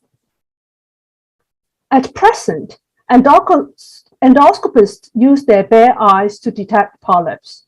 Suspicious tissues will be removed and sent to a pathologist, who will examine it under the microscope. Feedback will be given to the clinicians, who will then inform the patients regarding the appropriate treatment and follow-up plans. Endoscopists, on the other hand, can help to pick up mist pouring during this process, as well as to suggest different treatment strategies on site. We called the area endoscopist because he acts like an artificial intelligence endoscopist. In practice, instead of directly connecting an endoscope to the screen, the scope will go through endoscopist, who will process the video in real time before displaying the results onto the screen. The main panel here shows the view of an endoscope. Suspicious regions will be highlighted by endoscopists, and a snapshot will be automatically taken and displayed in the smaller panel for review. If a suspicious polyp has been picked up by endoscopist, the endoscopist can always go back to recheck the region of interest and then decide if any treatment is needed. Endoscopist was built on deep learning and transfer learning. A backbone network was connected to a real-time object detector to analyze the spatial features in each frame. Then a tracker was used to filter the information in the time domain. Highlighted regions were classified into one of the 20 categories of objects. In recent decades, deep networks are growing massively in size. Every year, the training flops for AI models have increased by 4 times. The growth rate is even greater for the transformer AI models, whose training flops are jumping by 275-fold every 2 years. Training these networks are becoming increasingly complex. Endoscopist was trained through multiple rounds. First, we adopted the pre-trained weights from the ImageNet challenge. This challenge encompassed over 1.2 million images from 1,000 classes of general objects. Then it was trained with colon images extracted from endoscopy videos downloaded from both public and private databases. Finally, non-medical images from an online search engine were also used to test endoscopists and then subsequently included into the training process. Together, these contribute around 290,000 images for training endoscopists. Amongst them, over 160,000 images have at least one polyp in them. To test the endoscopist, we collected another 144 endoscopy videos. These videos were new to endoscopists. For each of them, a corresponding endoscopy report was attached to it. Over 3 million images were extracted, and they were annotated as much as possible. For tissue samples that have been resected, the findings from the respective pathology reports were also used as the ground truth to label those regions. Labeling of the videos required a huge amount of effort. For each video, we first looked for the use of an instrument, which indicated the presence of polypectomy. Then, from the start of the polypectomy, we scrolled back until the first appearance of a polyp. A polyp was highlighted with a rectangular box in each frame during this period. In other video segments, suspicious regions were relabeled as much as possible into one of the other non-polyp classes, such as bubble and stool. Except during polypectomy, during which we did not label the images due to the lack of manpower. To understand the behavior of endoscopists, a set of non-medical images were downloaded from an online search engine and used to test endoscopists. Keywords used to search for these images were initially taken from the description of a polyp. Then the list was extended to include other keywords which we found may arrive in objects that share common features with a polyp.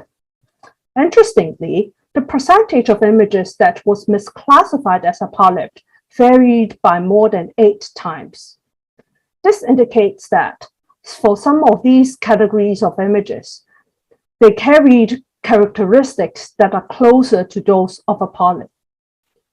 In particular, objects that were more often misclassified as polyps includes those that have vessel patterns, especially broken vessels, different body parts, as well as some types of food. Other patterns and objects, such as water droplets, were also sometimes misclassified, but less frequently. All these images were further recategorized to train endoscopists. The graph here shows the image-based evaluation results. The blue line indicates the performance of endoscopist when he was trained to use both spatial and temporal features and by both medical and non-medical images. Whereas the orange line shows the performance of endoscopist when only spatial features and colon images were used during the training process. The sensitivity of the different training strategies can differ by as much as 8% for the same specificity. On the other hand, if endoscopist was evaluated on a polyp basis instead of an image basis, the 3 training schemes that used colon and non-medical images for training came up with very similar results, as indicated by the blue and the 2 green lines in this graph. Polyp-based evaluation required endoscopists to recognize a polyp in at least 16% of the time of the video clips. And at the same time, he cannot mis-highlight more than 16% of the time in non-lesion video clips. In other words, endoscopists can identify most of the polyps, although he cannot identify them at all angles and in all scenarios. In brief, endoscopists can correctly identify 97% of the polyps. We are also confident that his false positive rate should be well less than 7%, because the current evaluation method included missed polyp, hyperplastic polyps that were not resected, as well as polyps that were localized during polypectomy as false positives. Furthermore, we were interested to see whether the polyp detection rate can be improved if endoscopists were to be used in real time. A cohort of 102 patients were recruited. Amongst them, 62 patients were found to have at least 1 polyp. For the other 40 patients, no polyp was found during the initial endoscopy. We then invited endoscopists to review the suspicious regions highlighted by endoscopists. The endoscopists report and did an additional polyps in 5 patients, 3 with high confidence. In other words, compared to the current clinical practice, if an endoscopist was used in real time, he can help to potentially detect 1 more patient with polyp for every 20 to 33 colonoscopies. In the next step, instead of training another AI model from scratch, we further modified endoscopists to let him learn to recognize histological images of colorectal cancer. This time, endoscopist was modified to accept histological image tiles of different magnification ratios as inputs. 3 subtasks were designed, and they aim to classify tissue types, to identify a panel of gene mutations, and to classify consensus molecular subtypes. At each stage, a different set of pre-trained weights were used. Data from 461 patients downloaded from the TCGA database were used to train, validate, and test the model. Moreover, histological images from another 40 patients who have been diagnosed with CRC from the Prince of Wales Hospital were also collected. These were used only for external testing only. An ensemble network with 7 subclassifiers were built for the first subtask. The pre-trained weights were adopted from deep features learned to localize colorectal polyps in endoscopy videos. In both the public and private databases, Idoscopist was able to correctly identify 97% of the primary tumor size. The specificity was 95%. In the second subtask, multi-instance learning was used to identify a panel of gene mutants. Frequent mutated genes that were found in all cancers were excluded. A panel of 13 genes were finally selected for further training. For each slide, a probability heat map that indicates possible mutations of each gene in each child will be independently generated. Area under the ROC curves was used as the performance metrics for both 5 and 20 magnification ratios. The performance of Idoscopist for predicting mutations in these selected genes generally follow the same trend. The prediction of KRAS mutants, as highlighted in green in this graph, performed fairly well amongst the 13 selected genes. The ratio of KRAS wild type to KRAS mutant tiles were around 6:4. For some other genes, gene mutants occurred only in around 10% of the tiles. Because the distribution of gene wild type and mutants were not even for each gene, in addition to the ROC curves, I shown here also the precision recall curves. PRC plots the positive predicted values versus the sensitivity and does not involve in the calculation of wild type tiles that have been correctly predicted. While an ideal ROC curve should move towards the top left-hand corner, an ideal PR curve should move towards the top right-hand corner. Again, using the area under ROC and PRC as performance metrics, the prediction of KRAS mutants was considered as fair amongst the selected panel of genes. Taking a closer look, we can notice that the optimal operating threshold for different genes were different. For some genes, such as APC and TP53, Idoscopist was able to use a wider range of thresholds to identify at a relatively lower net false negative rate. Most of the time, he was more confident in identifying the wild type of these genes, and these genes happen to be the tumor suppressor genes. On the other hand, there were also certain genes where Idoscopists preferred to identify with an extremely low threshold. Most of the time, the rate of falsely identify a gene mutant in these cases is lower than that of the wild type. Typical examples were 2 oncogenes. As for KRAS, it behaves closer to the group of oncogenes. Here shows the visualization heat maps of 7 typical slides. All tiles of the same slide were marked with the same set of labels. In other words, training was carried out by a weekly supervised learning approach. Normally, during sequencing, only a small part of the tissue from a slide was sampled.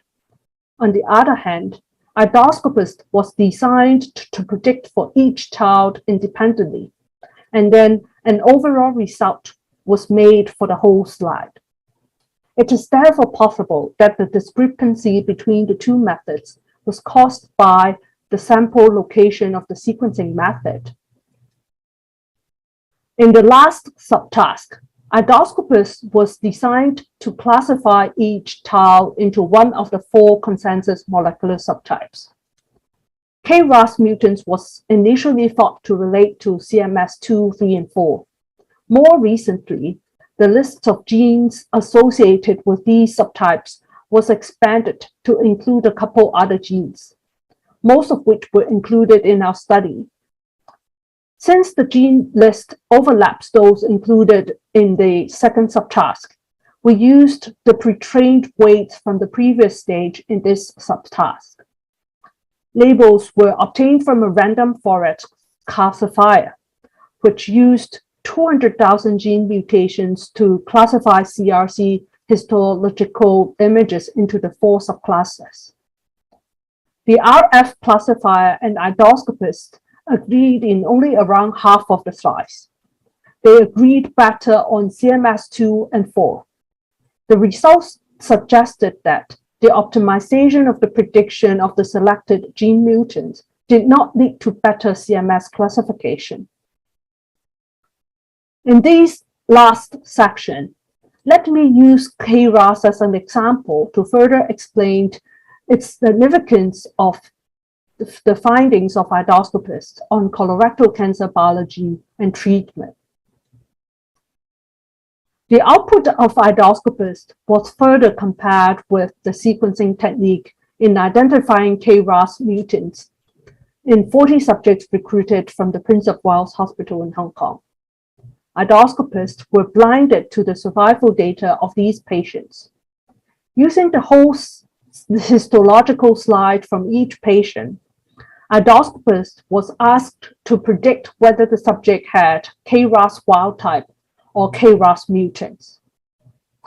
Compared to the results obtained from the sequencing method, the performance between the 2 methods in terms of AUROC, sensitivity, and specificity were found to be similar to those computed from the TCGA database.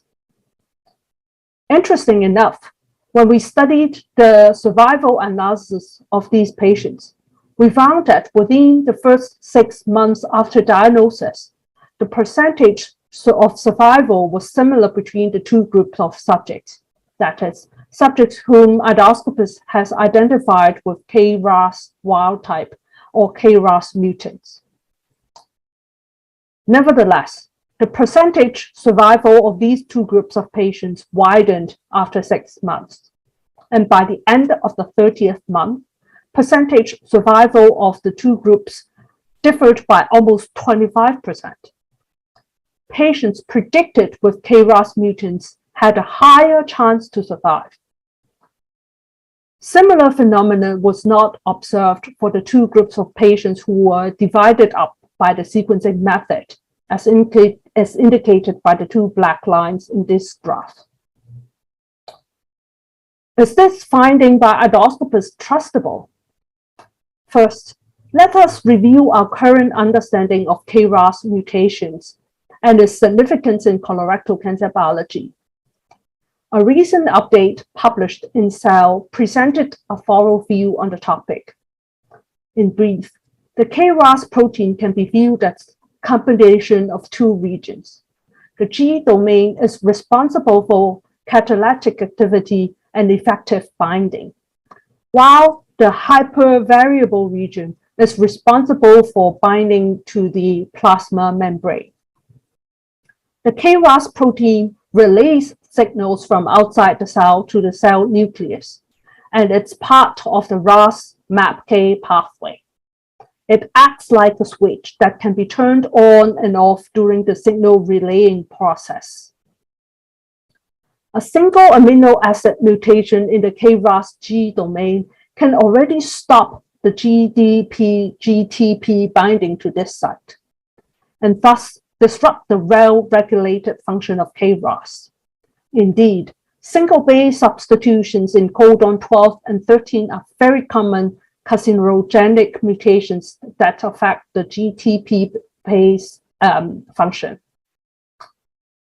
These KRAS mutations lead to stabilization of the protein in its prolonged active state, thereby amplifying the downstream MAPK signaling pathways in CRC cells.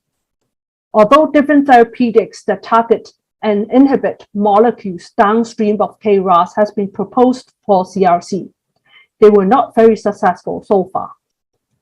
For example, sotorasib is a small molecule that selectively and irreversibly targets KRAS.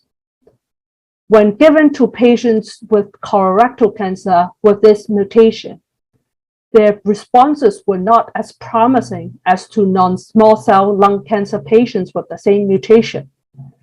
This suggests that either KRAS is not the dominant oncogenic driver for colorectal cancer, or that other pathways mediate the oncogenic signaling pathways beyond KRAS. Indeed, KRAS is currently thought of a driving oncogene in colorectal cancer, but usually have to be accompanied by other gene mutations such as APC and TP53. Is it possible that patients with KRAS mutants survive longer than those with KRAS wild type? No simple answer to this question yet. First, the sequencing method normally have to sample at a specific location, and the results were used to infer for the whole piece of tumor tissue, while endoscopists analyzed each tile and decided based on the results from all tiles. Although they were both testing for KRAS mutants, there are slight differences that cause discrepancies. Second, some gene proteins and or signaling pathways can have both oncogenic and tumor suppressive functions. Although the oncogenic role of KRAS is better studied, it does not exclude the possibility that other KRAS mutants can have a tumor suppressive function. Third, some protein variants were found to be more effective in blocking entry of a virus. For example, in the case of ACE2 variants, some natural ACE2 variants can modulate the susceptibility to SARS-CoV-2. In the progression of CRC, if this involved other microorganisms, our current understanding of KRAS and many other gene mutations may not be revealing the complete picture in colorectal cancer biology. To summarize, in the past, our goal of developing and applying AI were often to replace a tedious and labor-intensive task that we human beings would like to avoid. With the advancements in AI, this could change fundamentally. AI could possibly bring us new knowledge and new insight.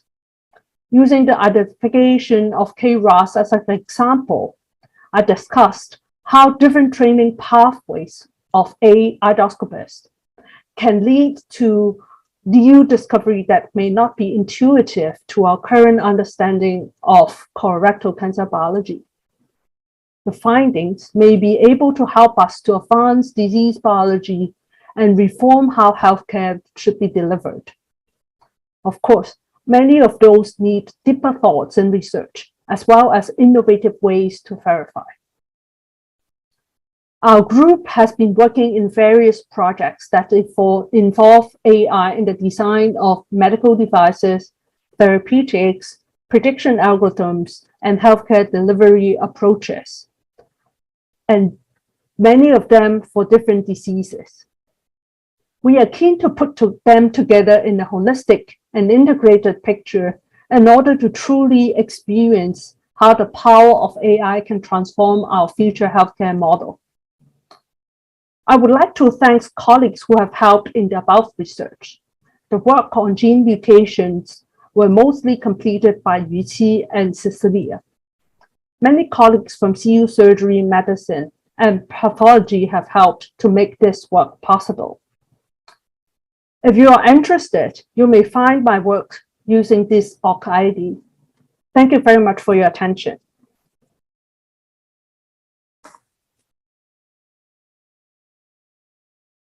Well, I'd like to thank Dr. Poon for that. And she will be one of our panelists on the last day. If you'd be interested in, hearing more from her, she'll be there live. So come along. And so thank you again to all of our speakers in this session.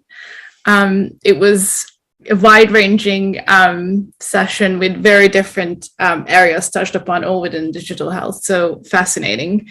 So we're going to take a short break now. We'll start again 1:15. And the next session will be drug discovery and therapy.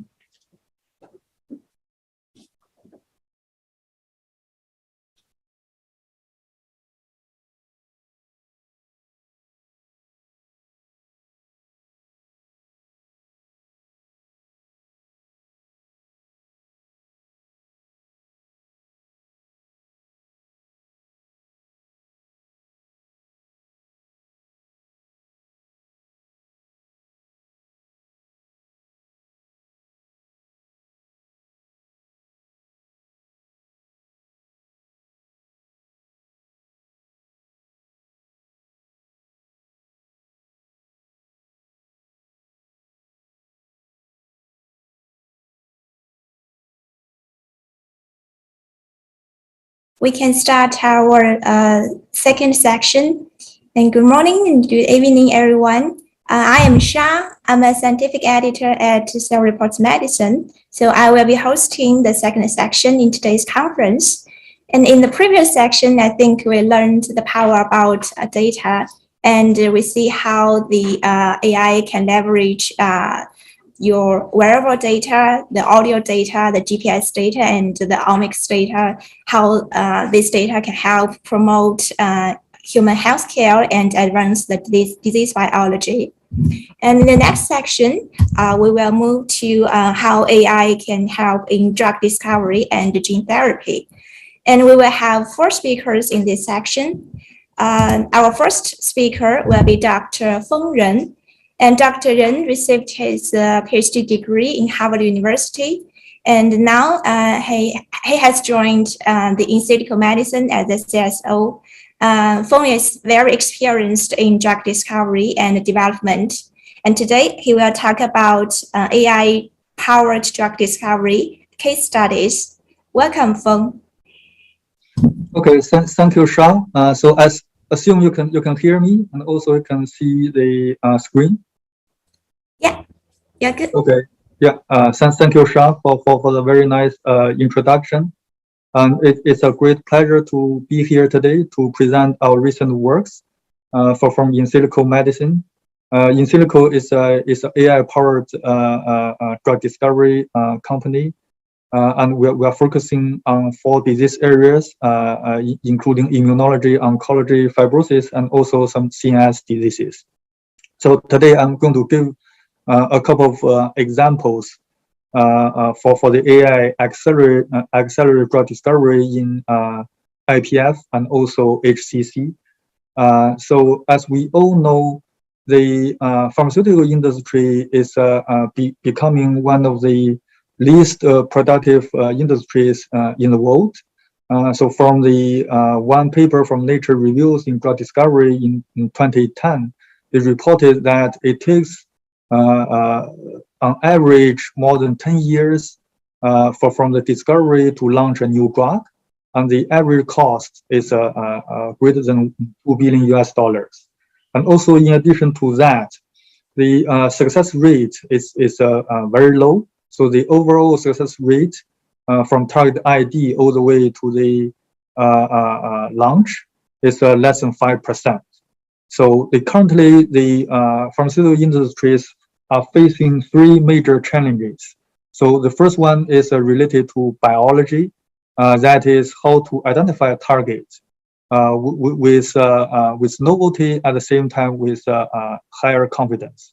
So it's target ID and validation. Once you identify the proper target, the next challenge the pharmaceutical industry is facing is related to chemistry. That means how to generate or how to discover compounds, good compounds with great drug likeness as a preclinical candidate to push for the clinical trials. And then the third challenge is related to clinical trial. So how we can design a better clinical trial to enable the best chance of success in the clinical trial studies. So for these three major challenges facing pharmaceutical industry, InSilico Medicine has developed three AI platforms. We called it PandaOmics, Chemistry42, and InClinical to address those three challenges. For the PandaOmics, we use omics database to help to identify targets, and also we use text database to help to validate those targets. And for Chemistry42, we use the generative adversarial neural network to help to generate the novel molecules and drug-like molecules for the clinical trials. And we also have the AI platform called InClinical that can predict the transition from the clinical trial phase 2 to phase 3, the success rate of that transition. So all the artificial intelligence tools, they need a huge database. So for us, we have a very big database in our platform. So we have 10 million omics data samples that including transcriptomics, genomics, proteomics, and many others. We also have 342K clinical trials information.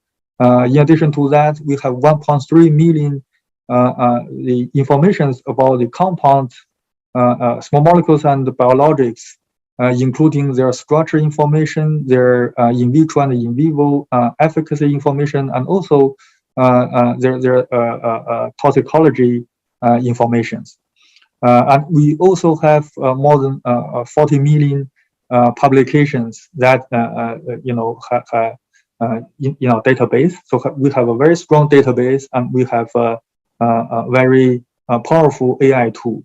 With those AI platform, the question we want to ask us is, can we combine the biology and the chemistry using our artificial intelligence tool to find novel targets and also novel molecules for some diseases currently without cure. So that we want to use idiopathic pulmonary fibrosis and also the HCC as two examples to demonstrate how we can use our AI platform to accelerate the drug discovery. So for the idiopathic pulmonary fibrosis, it is classified as a rare disease, but currently it affects more than 700,000 patients worldwide. So this disease is a very serious disease. So the mean survival time from diagnosis is approximately 4 years, and the disease is associated with a very very severe symptoms. That is the annual decline in lung function by 6.8%. So currently there's 2 drugs available in the market to treat IPF. One is called pirfenidone, the other one is called nintedanib. So the combination of these, the sales of these 2 drugs is greater than $3 billion annually. And having said that, so both drugs have pretty severe side effects. And those side effects lead to the dose reduction or treatment interruption. And approximately 10 to 40% of the patient discontinued from the drug because of the side effects. So that means there's still a huge unmet medical need for this disease. So Currently, in the clinical trials, the compound either approved or in the clinical trials for IPF, they are all focused on the known targets. For us, we want to use our AI tool to identify novel targets for this huge unmet needs. So what we did is we compare the transcriptomics data from the fibrotic patients versus the healthy people. We can find the gene expression differentiation, and we can use our AI tool to analyze those pathways differentiation, and then we identified more than 20 novel targets for IPF, for fibrosis. And later on, we did some validation, and also we applied some internal criteria to filter those 20 targets. The filter criteria including the safety of the target, the druggability of the target, and also the availability of the crystal structure of the proteins. And then we nail down to one target. We call it target X for the next steps of research. And the next step will be to generate the small molecules for this target to push to the clinical trials. And before I discussed about the compound generation, I want to show you the how we can identify the target based on the for the disease of interest. So this is the interface of our PanDomics AI platform. So here I want to use the Crohn's disease as an example to demonstrate how we can use the AI tool to identify targets for the Crohn's disease. So firstly, you need to type in the disease of interest you want to search for the targets. Here it shows some general information. Once you click into that database, there's a lot of data sets you can see for Crohn's disease. You can select one data set, for example, and also you can select the healthy column as a control. Then you ask the computer to run to help you to do the comparison. Here you can see the results. They have the different expressed genes, and it also show you what kind of pathways those genes affected. So here in this data analysis, you can see the genes affected more than 1,800 pathways. And also here you can see all the pathways has been affected by the differentiated genes. Some genes are upregulated, or some genes are downregulated. And if you are interested in one of the genes, for example, CDC6, you can click in and they give you more information on this pathway. And there's also a lot of literatures. So once you have done that, you can select all the samples you want to do the comparison, and you click run. So here is the result for the Crohn's disease. So it gives you the top 100 targets for the Crohn's disease. You can see that on the left column, that's the genes of that's the target name. On the right hand side, there's a lot of other information. For example, if there's a small molecule column, means if there's any small molecules target this gene. The biologics and also the safety shows how safe the target is. Also, there's novelty. That means how novel the target is. Here you can see that all the targets are not novel. That because during the search, we put a lot of test data and other data sets. If you want to get the novel target, just click remove the test-based data, then you do the search again. Here you can see that this is all the novel targets for Crohn's disease. You can see that novelty, they are either yellow or green, which means they are very novel or relatively novel. So this is a very simple demonstration of how we can use the AI tool to identify targets for disease of interest. Then I will come back to the real case. So for the target X for IPF, because this is a novel target, there's no small molecules for this target. The next step is to use our AI tool for generative chemistry. We call it Chemist42 to generate compounds for this target. And we generate hundreds of compounds. And from those compounds, we selected less than 80 compounds to synthesize and test.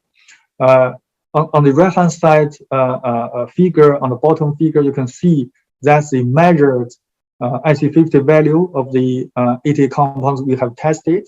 You can see that the AI-generated compounds, most of the compounds shows 10 to 100 nanomolar IC50 value, and there's some compounds shows much potent IC50, and there's some compounds shows less potent activities. So in general, the AI-generated molecules, they are pretty good in terms of potency.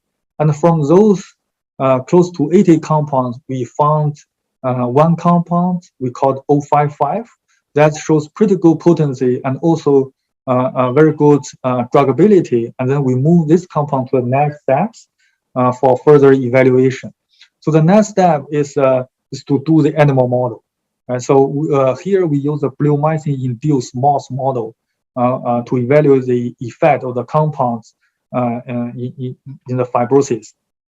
You can see on the left-hand side figure, G1 is a sham vehicle, G2 is a model vehicle, and once we give that mouse with bleomycin, it induces the lung fibrosis and it reduces the lung function. And the G3, G4, G5, those three columns, they are the animals treated with our compound 055, 6 mg per kg, 20 mg per kg, and 60 mg per kg daily for 21 days. You can see that all these three doses, they brought down the lung function, improve the lung function dose dependently. And for the G6, that's the nintedanib, which is the standard of care for IPF, 60 mg per kg. You can see that for the lung function improvement, our compound 055 shows similar efficacy at 6 mg per kg comparing to nintedanib with a 60 mg per kg. So on the right-hand side is a pathology. So it's we call the modified Ashcroft score for this animal model. You can see again our compound shows dose-dependent improvement for the pathology, and is comparable to the nintedanib. Then that's the in vivo animal model in mouse, and because this is a novel target, we want to get further validation in human tissues. So here we did two assays, human ex vivo, in vitro data from the human cells, IPF donors, from the IPF donors. So here we did two assays. One is called FMT. It's a fibroblast to myofibroblast transition. So that's the fibroblast is was from the IPF donor.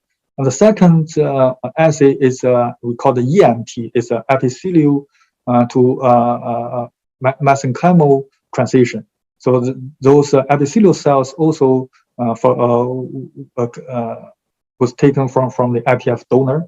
You can see that for both assays, FMT and EMT, our compound 055 shows much better potency comparing to nintedanib. It's either 5-fold more potent or 16-fold more potent in FMT or EMT assays. So this demonstrates again that our compounds are much more potent than nintedanib. From the IPF donors cellular assay, that's consistent with the bleomycin-induced mouse model result. And I also want to mention that FMT and EMT are hallmark events in the pathobiology for IPF. This is very important. And then we nominate 055 as a preclinical candidate. And before we did the nomination, we did a lot of wet experiment to support the further progression of this compound. We did enzymatic assay, cell-based assay, and also the FMT, EMT assays, as I mentioned. Also, we did a lot of in vivo studies, including the animal models and also the DMPK ADME studies, toxicologies, and also safety tolerabilities. We did a lot of studies, and we nominated these compounds as a preclinical candidate for IPF. This is a summary of this case. So for this novel target, from the target identification to PCC nomination, we spent 18 months, and we spent 2.8 million US dollars to achieve the PCC nomination. If you compare with the traditional approach, that typically need 4.5 years to nominate PCC for novel targets, and it will spend much more. So this means the AI-powered drug artificial intelligence can really accelerate the drug discovery.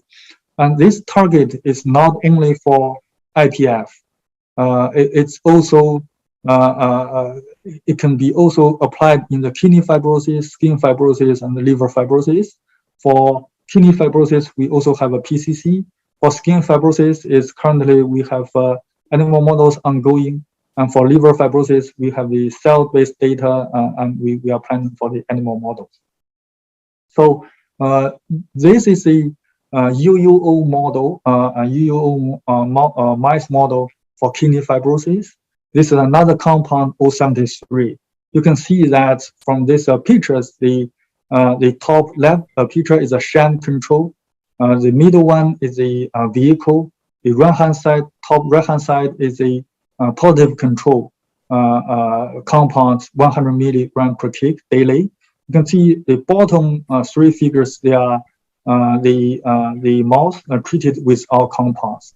In the left-hand side is a low dose. Middle one is a medium dose. The right-hand side is a high dose. You can see that at the medium dose and high dose, our compound 073 can improve the kidney fibrosis significantly. And for this compound also, again, we did a lot of preclinical work to support this compound to move forward as a preclinical candidate for kidney fibrosis. That's the story for the fibrosis project. And for this project, we use AI engine to discover novel targets, and we discover a novel molecule. And currently, this molecule is in clinical trial phase 2 in New Zealand. And we are pushing that molecule as fast as we can to the phase 2 trials. The second example is related to the AlphaFold. So it's so in 2021, AlphaFold, predicted protein structures. They have very great, accuracy. It is in the performance on the Cas14 competition. The AlphaFold beat all the other competitors, and it shows greater than 90% of the accuracy. And at the same in the same year, the DeepMind disclosed the human protein structures, or the human protein structures predicted by AlphaFold. So for us, we want to see if we can combine the AlphaFold predicted crystal structure of the protein with our Chemistry42 engine to generate small molecules for the proteins that without any crystal structures.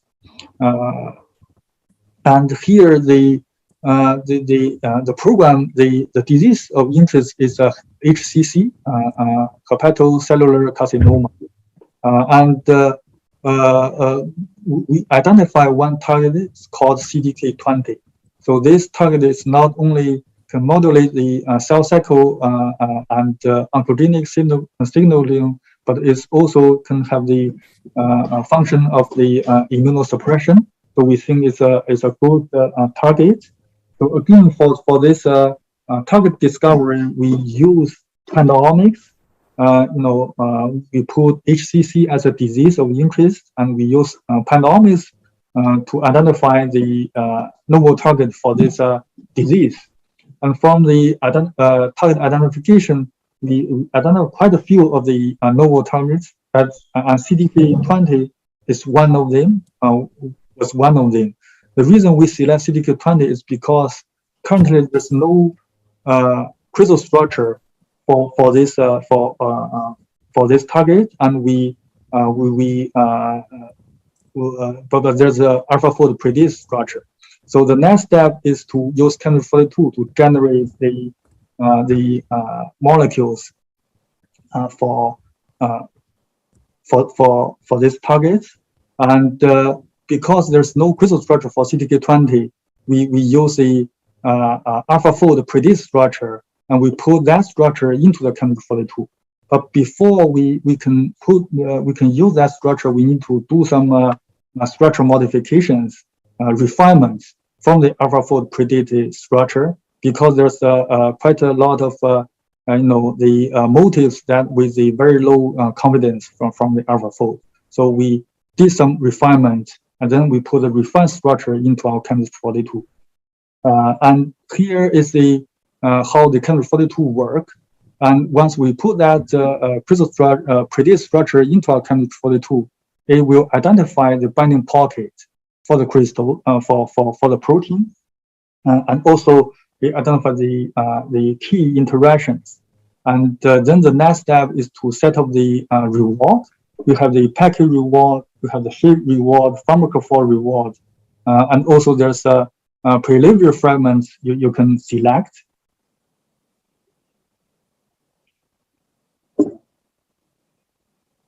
Yeah, and you can also set the novelty score. If you want to have the very novel compound, you can set the novelty score high. And the next step is to set up the properties of the molecules. You can set up the C log P range, the molecular weight, hydrogen bond donor, hydrogen bond acceptor, and so on. And then you can select the models. In this AI platform, we have 30 generative models to generate compound. And then you click the run button. So the machine will run for 72 hours to generate the structures. Here I just don't have to wait for 72 hours, right? So you can see the result. You can see the result here. And this this picture shows you how good the performance is for each model. And here you can see the actual structures of the molecules generated by our Chem42. You can see that this is one of the compounds generated, and you can see how it can bind to the protein, how it can fit into the pocket. So that's how we use our Chem42 to generate compound from the scratch, right? So as long as you can give it a protein structure, no matter it's a real crystal structure or it's a AlphaFold predicate structure, it can generate molecules based on the binding pocket. And using this way, we generated close to 9,000 molecules, and then we used the virtual screening to prioritize those molecules. We prioritized 54 molecules for synthesis, and for the first batch of the compound, we synthesized 7 compounds, and one of them was a weak binding potency. The KD value is 7.3 micromolar. So we got a weak hit from 7 compounds generated from our Chem42. Then the next step is based on that molecule, we did another generation using the same protocol. This time we synthesized 6 compounds. We improved the potency. One of the compounds has been improved to the KD value of 180 nanomolar. So currently we are doing the 3rd generation, and we have achieved the double-digit nanomolar potency. So this is the story for using AlphaFold predicted 3D structure to facilitate our compound generation using 2042 AI platform. So in recent years, we've published a lot of papers, and we use PandaOmics to do target discovery and 2042 for the compound generation. And we have built a lot of collaborations with the external partners using our AI engine. And here I want to mention our founder and CEO, Alex. And he is a GPU veteran and also very experienced in target discovery. And he co-founded the largest agent research for drug discovery conference worldwide in Copenhagen. That's one of the biggest conference for aging. And our company in Insilo Medicine is AIDD. We combine the AI and also drug discovery very efficiently to accelerate the drug discovery. And that's all what I want to say for today. And thank you very much for your attention. Yeah, thanks a lot, Feng. That's very informative. And thanks a lot for sharing us with the promising results you've generated. I think I can start with a broad question. In your talk, you showed us how the AI can help identify the targetable genes for certain disease. And once we have these potential drug targets, you also show that the AI-generated compounds can contribute to the drug discovery. So I think there are two parts that AI had involved. One is the gene target discovery, the other is drug discovery. So I think I would like to ask, based on your experience, what is more challenging for these two pipelines, and do they share any similarities? Yeah. So in general, the target discovery is more challenging because it's really hard to validate. So if you identify one novel target, it takes you a long time to validate if the target is it's a validated target or it's a false one, right? So you need to generate the molecule and push the molecule all the way to a clinical trial to validate this target if it is a good target for the disease. So on the other hand, for compound generation, it's easier to validate because once you generate the compound, you can synthesize that and test that in an assay. So it's quite straightforward to validate the compound. So that's why I think the target identification is more challenging than the compound generation. Yeah, thanks. That's very reasonable. I think since time is limited, I would like to move on. And thanks again for. Thank you. Yeah, thank you for inviting. And our next speaker should be Dr. Jack Chen.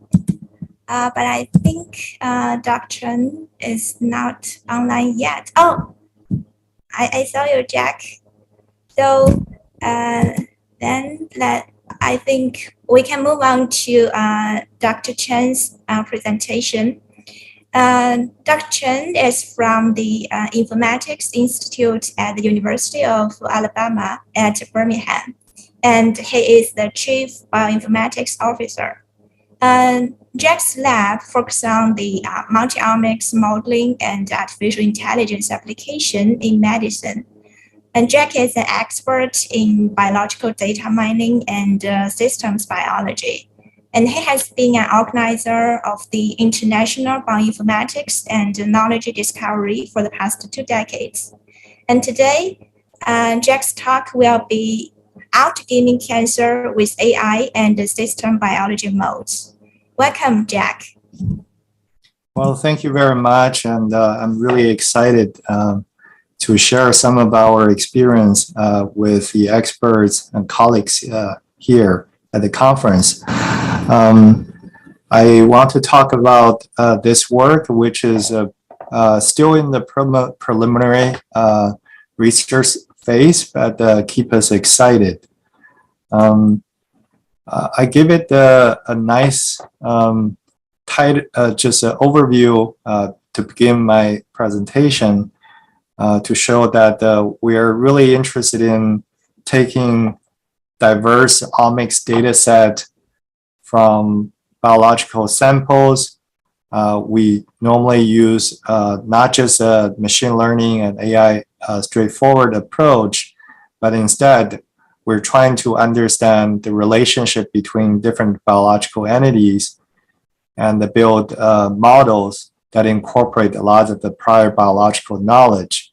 And then from these models, we try to do simulations, perturbations, and in the end, we want to develop precision medicine solutions that can help directly in the clinical setting. So I want to start by saying that in many diseases, such as cancer, sometimes precision medicine is the road there is not as rosy. And for example, this is a picture that is fairly well used to promote why precision oncology is so important.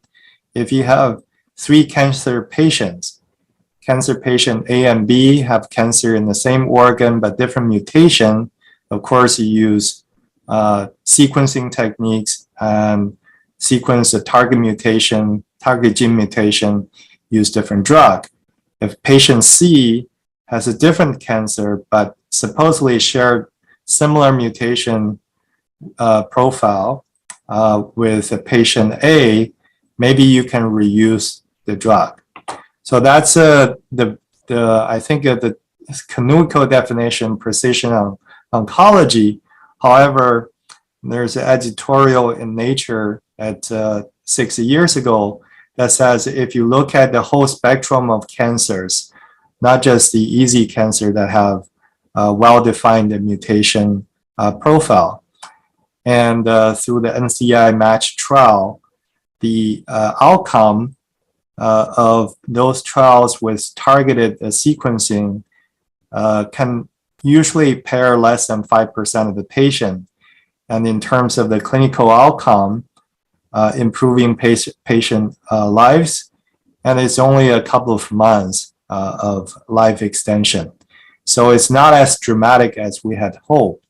But I think a lot of people, including myself, realize that the primary reason is not the approach of precision medicine, but mostly it's about the naive approach. We're thinking, oh, the target gene is the primary driver of the therapeutic outcome. For example, in a paper that was published 4 years ago, and it really talked about the heterogeneity of cancer drug treatment to different cancer patients. So in the study, they sequenced colorectal cancer from 3 patients. And then for each patient, they also got cells from different locations. And then they isolated a clone to do sequencing. Of course, they see very diverse sequencing mutation profile. If you actually put it in PCA plots, you see more or less from the same patients, they're very close to each other, but depending on which part of the original cell come from, there's a lot of divergence. Not only that, and the paper also showed that when you do get the single cell clone from each of the patients and apply to different drugs, right? And then the color profile indicate different survival because of the use of the drug. And the red means the better survival of the cells from the drug, and then the darker color indicate less. So you pretty much see that there's a very high heterogeneity of the drug sensitivity, not because of the same patient, they will have the same profile. So we know that the tumor would evolve over time and space. A simple naive view of clustering the sample may not actually work. And the more sophisticated view of a tumor over space of time is well defined by this article. And let's say hypothetically the tumor really evolved from a single small mutation. And as you go across the time, and this mutation induces a tumor to grow over space, which is just a axis. And then you will see that there's additional mutation like a large deletions, amplification, and subclone would also compete and then just die out by itself. And then certain clone would become steady, certain clone will become shrunk, but certain clone would expand. And in this process, the human system is not sitting idle. An immune system will detect the tumor and started fighting certain clones, and with different degree of success.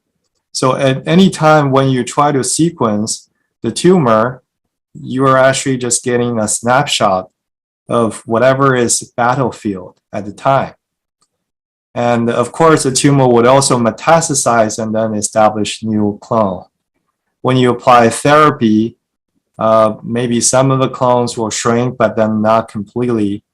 And that's why it's the tumor is like a battlefield. And it's very difficult to treat many tumor because of the resistance or because of the different cloning expansion.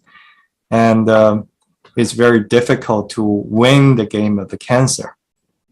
And to the point that, so this is another view of what I just showed earlier from another paper, that you start with cancer carcinogenesis, and you can detect the cancer if you detect it early, and maybe the tumor was relatively naive.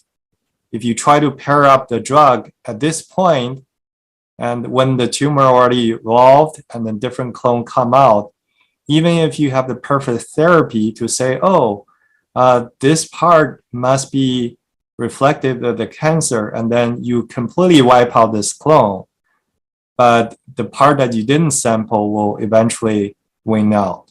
And in the end, the patient still die. So we need to come up with a better strategy to fight against cancer, right? So the targeted therapy works, but then the patient dies. So we need to come up with a better strategy. And I think we have to, in my group, we're really interested in thinking about the fight against tumor as a game. So the cancer game theory is not new. If you look at the literature, essentially, there are different kind of competition. If you compare the game as tumor cells and the host cells that are fighting the tumor, right? So there's a competition. For example, tumor is always competing with neighboring healthy cells for the resource, like a nutrient. And then also there's a so-called parasitism, and the tumor would actually just become addicted to the growth factor, and then they would replicate. And then there's a predation, and the immune cells will chase after the tumor as soldiers fighting against the enemy soldiers. And then there's also mutualism, that somehow there's certain clones and cells, they are mutually agnostic to each other. So if you can actually, the key of a game theory is that if you can actually accurately detect the state of the battlefield, and then maybe you can come up with a solution. So there are, of course, two forces. One force is trying to win, and then the other is trying to just wipe out the enemy. So how do we actually define the game board becomes particularly important.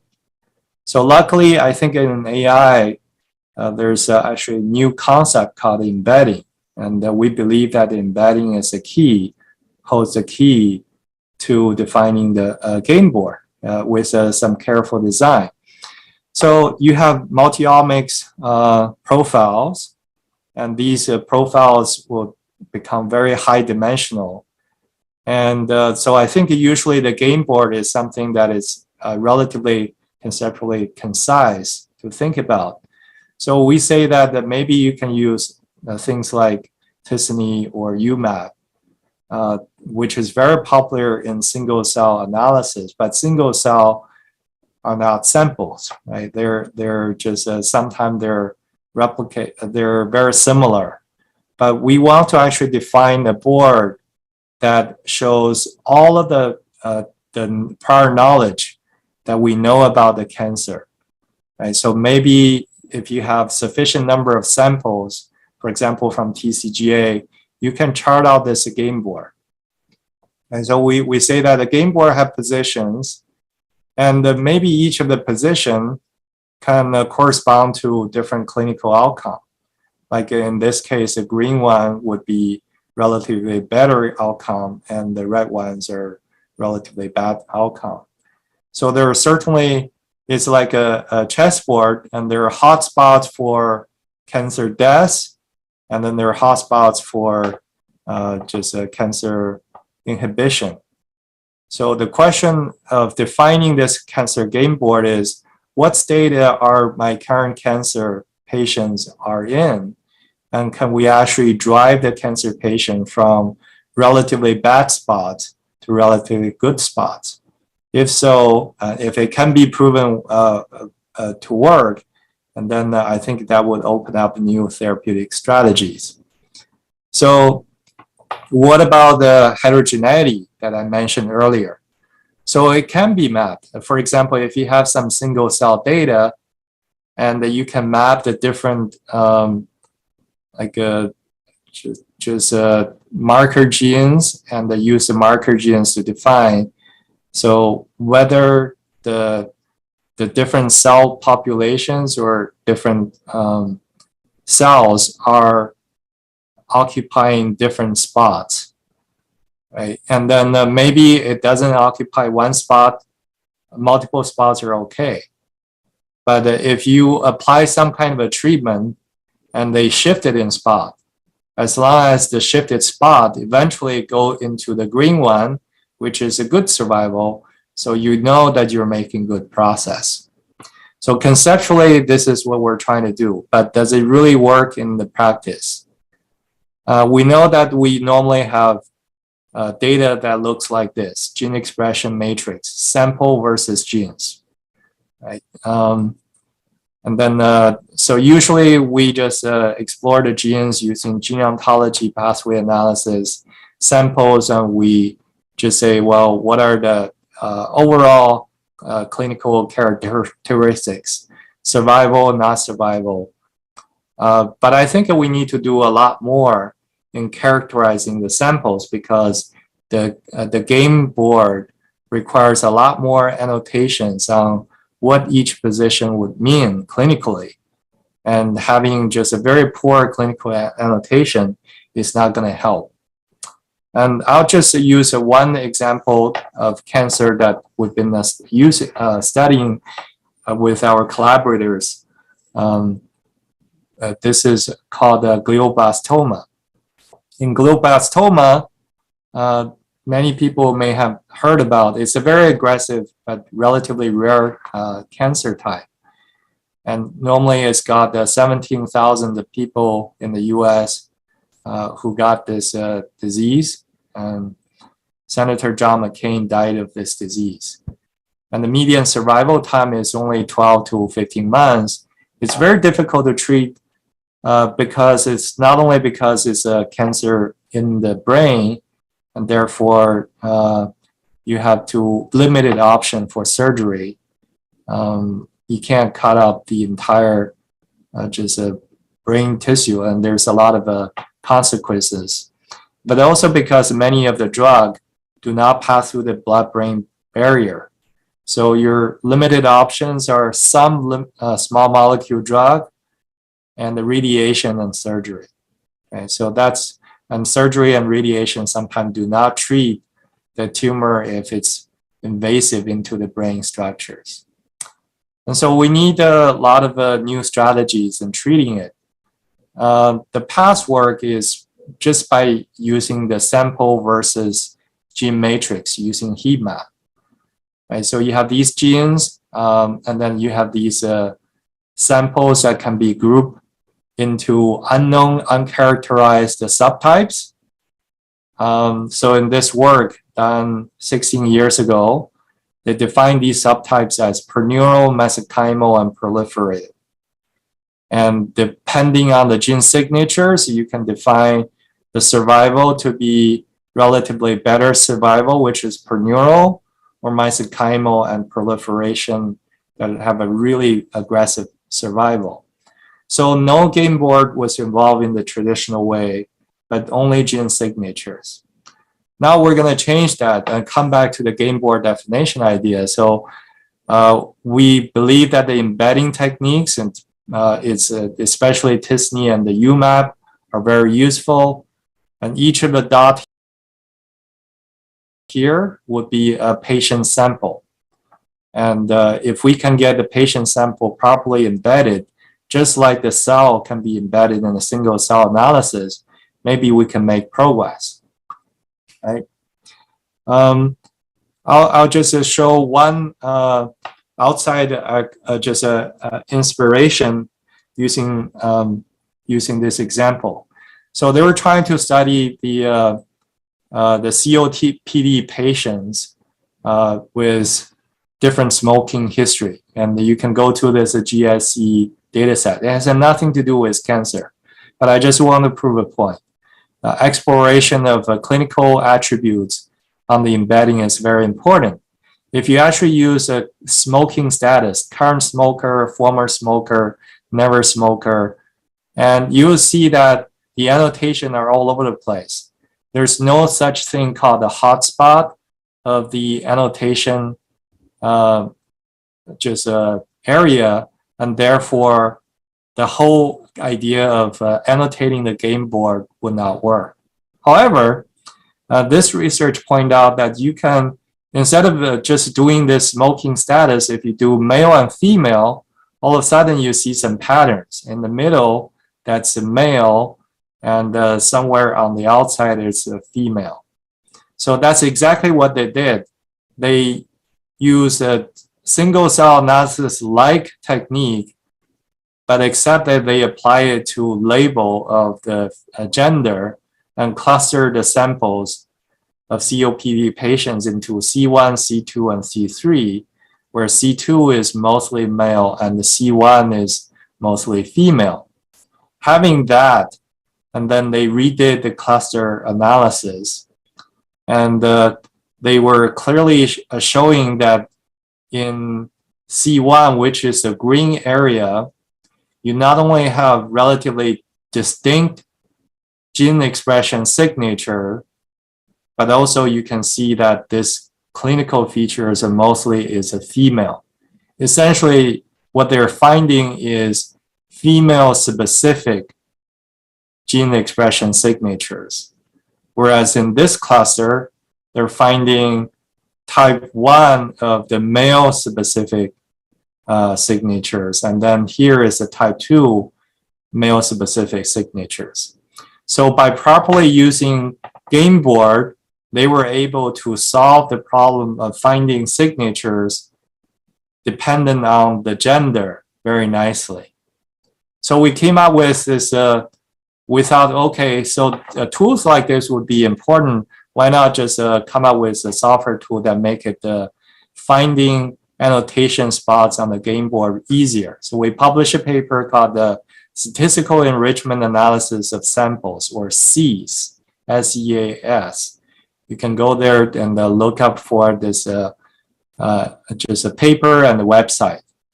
So the basic idea is that you have clinical features, you have embedding, and then we will help you visualize your samples in the game board, in which you will find a sample of interest and its neighbor looking for enriched clinical information, right? The how we find the enrichment is quite straightforward, right? So we use gene set enrichment analysis like analysis, and we can deal with attributes in the neighborhood that are discrete in nature or continuous in nature. So continuous variable example would be date from date of just a living survival from the initial diagnosis. Discrete variable could be the status of a gene mutation status. Right? So the software allows the output of these clinical features and the significant enrichment in the neighborhood and the p-value associated. So these are the features that are enriched, determined by the software in this example. Now, I don't want to go through the details. You can go to the software. I want to come back and say how we apply this to try to actually fight the glioblastoma treatment difficult problem. So in glioblastoma, there's TCGA samples. Of course, you can go to TCGA and download it. At UAB, we also have lots of patient-derived models. And UAB really is one of the institutions that knows how to make orthotopic xenograft samples that directly inject the tumor into the mouse brain. Therefore, they are much better than patient-derived models when the tumor cell were injected in other parts of the mouse. And they've shown that it's a much more clinical, just a gene expression signature is much more similar to the actual patient tumor. And then this is also better than the 3D microtumors that in the cellular matrix or neurospheres. So we're actually using the patient-derived xenograft models, and we have these IDs, and we have used a gene expression signature to find their subtype. We also have mutation status and clinical data associated with these PDX. So these PDX are also omnically characterized with the transcriptome, genome, and kinome. And in some cases, they've also done drug sensitization experiment and radiation resistant experiment. So now we're coming back to this game board, and we're saying all the black dots are actually TCGA samples. And then can we now put the samples of the PDX samples onto the game board, which are the red dots? And then what can we learn from it? So this is actually a different view that we got. So what we actually learned is that the PDX samples are in different places of the game board, as expected, because their patients are all different, very heterogeneous, and they mimic what's in the diverse database such as TCGA. And so we take a specific line called the X1516, and in this neighborhood, there are other PDX, and then there's the red dots are the TCGA. When we look at the most similar TCGA samples, we look at one simple characteristic, which is survival date from diagnostic, is 242 days. We know that on average, patients survive at least 1 year, and this is even less than a year. So it's really short. That indicate this is probably a preneural or very aggressive type of GBM subtype. Now, we did actually see the radiation sensitization. There's this line, originally before the radiation, parental line is in this spot. After radiation treatment, it stays in here. So we already know that this is a radiation and temozolomide resistant strain. The fact that it stays in there really confirmed our suspicion that maybe this method really would work. Now we switch to a different one, which is in a similar neighborhood to begin with, but after radiation treatment, go to a different neighborhood. right? That's a treatment line. And when we look at the original ones, it is 200, the short survival neighborhood, and the new neighborhood is actually a lot longer neighborhood. So that really gives us another evidence that a method like this to deal with such a complex data, we have hope, because we not only can use the patient-derived xenograft samples to characterize the patient, but then we can also use simple AI embedding techniques to characterize the before and after treatment. Now, we're not even happy with just the fact that these shift. What if it shifted because of random effect you observe? And so we further think about combining this with systems biology. And this is from another software embedding, but that we say, okay, we got mesenchymal and this is preneural. We know that these are the two completely opposite subtype. Preneural is very aggressive, and then preneural is very aggressive. Mesenchymal is not. And so can we actually look at the clinical enrichment and then also look for gene expression signatures? Right. So in fact, we use a gene terrain, which is a techniques we've been using in this lab for more than 15 years. And these are heat map. However, the heat map organized by the underlying gene-gene interaction network. And then you can see that the two signatures are quite different.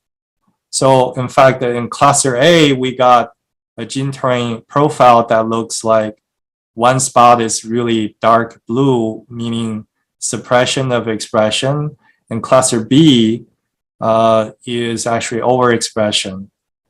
So we have developed software techniques and waiting to be published, but I just showing you a preview that this essentially corresponds to overwhelming high expression of these network of gene signatures. And this is a down expression of network gene signatures. We can even look at the sample level expression and to confirm that at the sample level, whatever is in that cluster, and they also have just a low and high contract.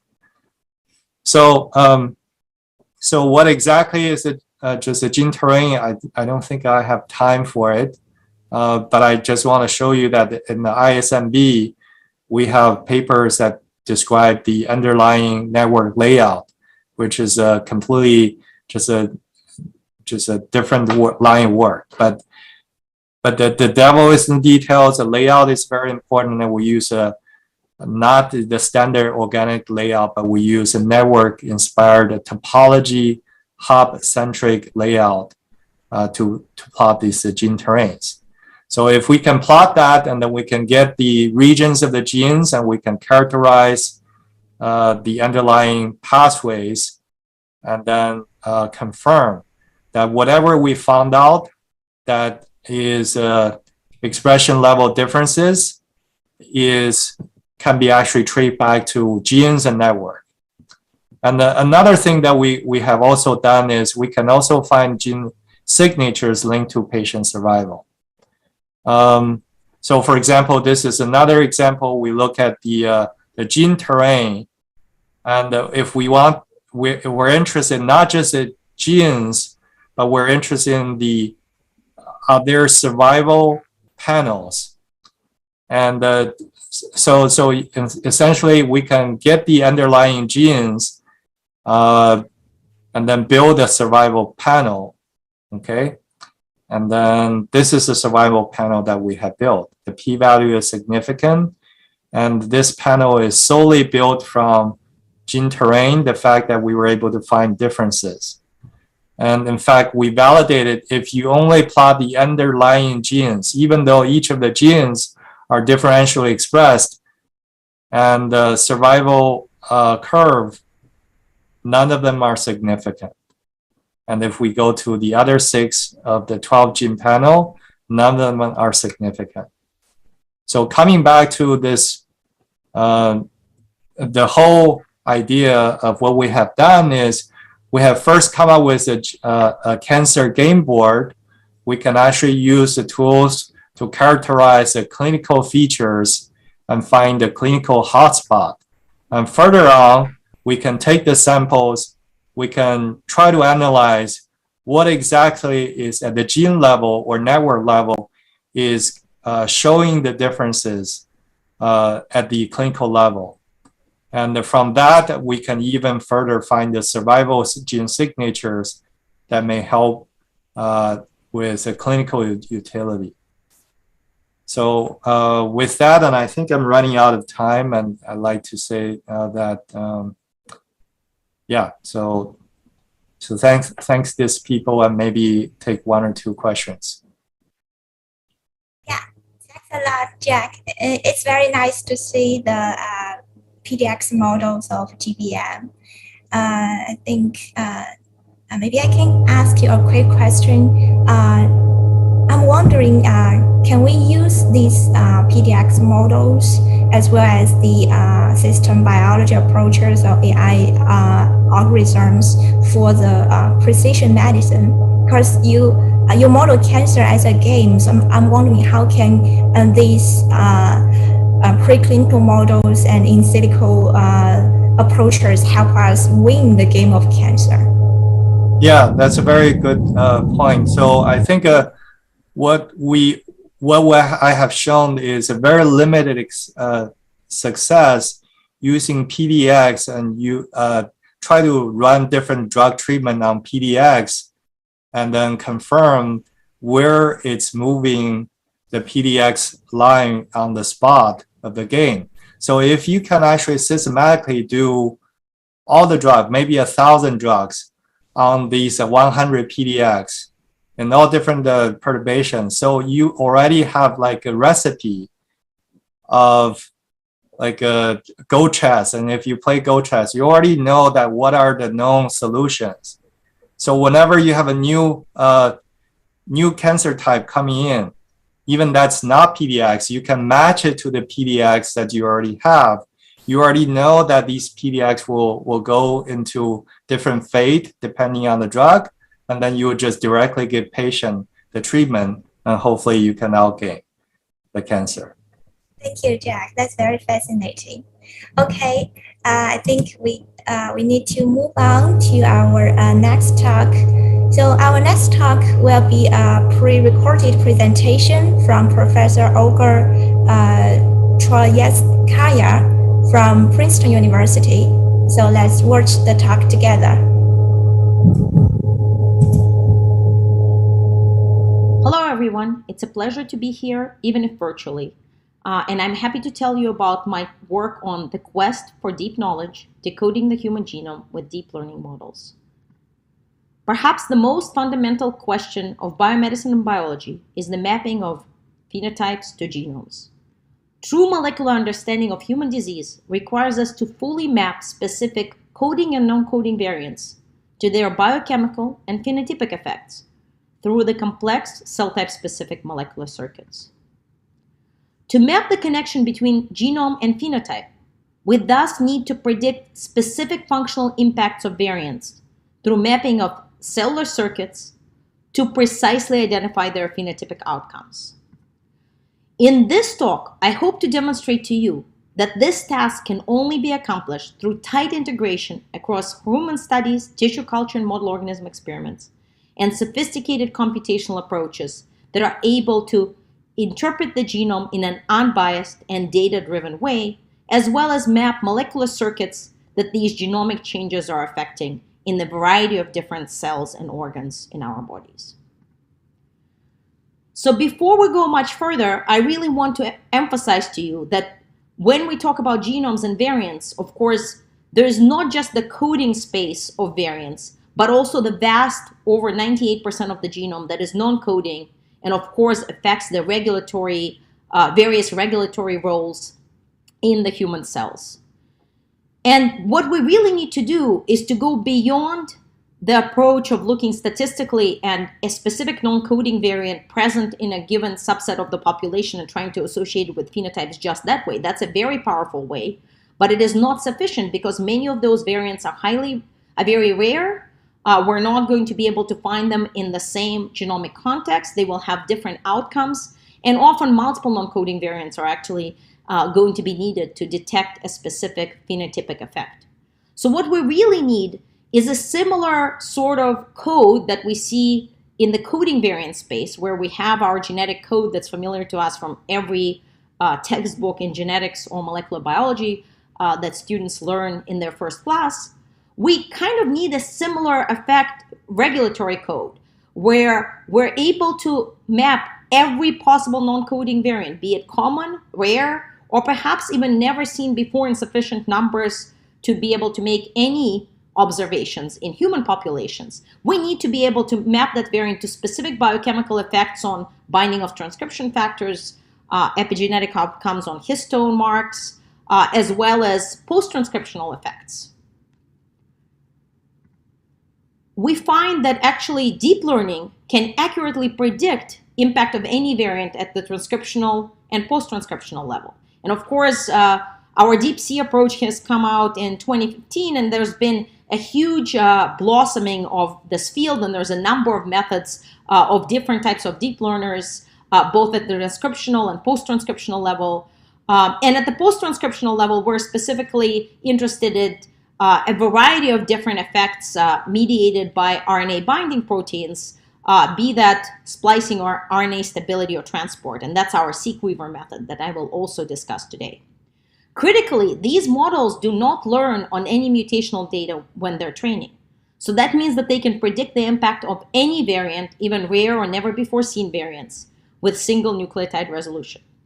Just to give you a little bit of an insight into how these models work, since they're published, I'm not going to go into huge detail on the deep learners themselves, is that we actually use at the base level the hierarchical structure to capture the context information of the sequence.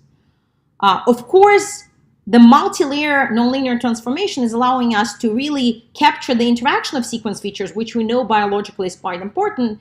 And finally, at the output layer, we really can leverage multitask prediction so that we can leverage cell types where there is less data, where there's more data, to help us gain information about predictions for related cell types where there's a lot more data.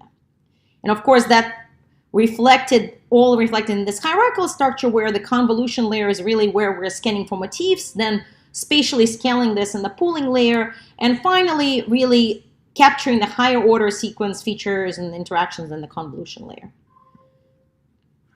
At the time, we and others did not know whether this was possible to do, but it turns out that now we're in the field quite familiar with these models. And while they are not trained on any mutational data, once you have a trained model, such as, for example, DeepSeq for transcriptional variant impact prediction, you can apply it to any variant. So in this case, I'm just showing a hypothetical variant on chromosome 7, a change from A to C, and the model can predict impact on thousands of specific features, so specific histone marks, DNase accessibility, as well as transcription factors. And then what might be one of those predictions is, for example, a significant effect on a transcription factor binding, where, let's say, your given transcription factor of interest can bind tightly to the A allele and no longer binds or binds very weakly to the C allele. And this perhaps could be used to explain the differences in phenotype that are associated with this particular variant. So these models are actually quite accurate. We've evaluated them extensively, both computationally as well as on external experimental data sets and on our follow-up experiments. I will just show you a number of papers that have used these models on everything from AQTL prioritization to integrating them in polygenic disease risk assessment to specific phenotypes like blood pressure, etc. So when applying these models to full genome sequencing data, here I'm going to show you an example where we're going to apply it to, in the context of autism, to over 7,000 whole genomes in the Simon Simplex collection.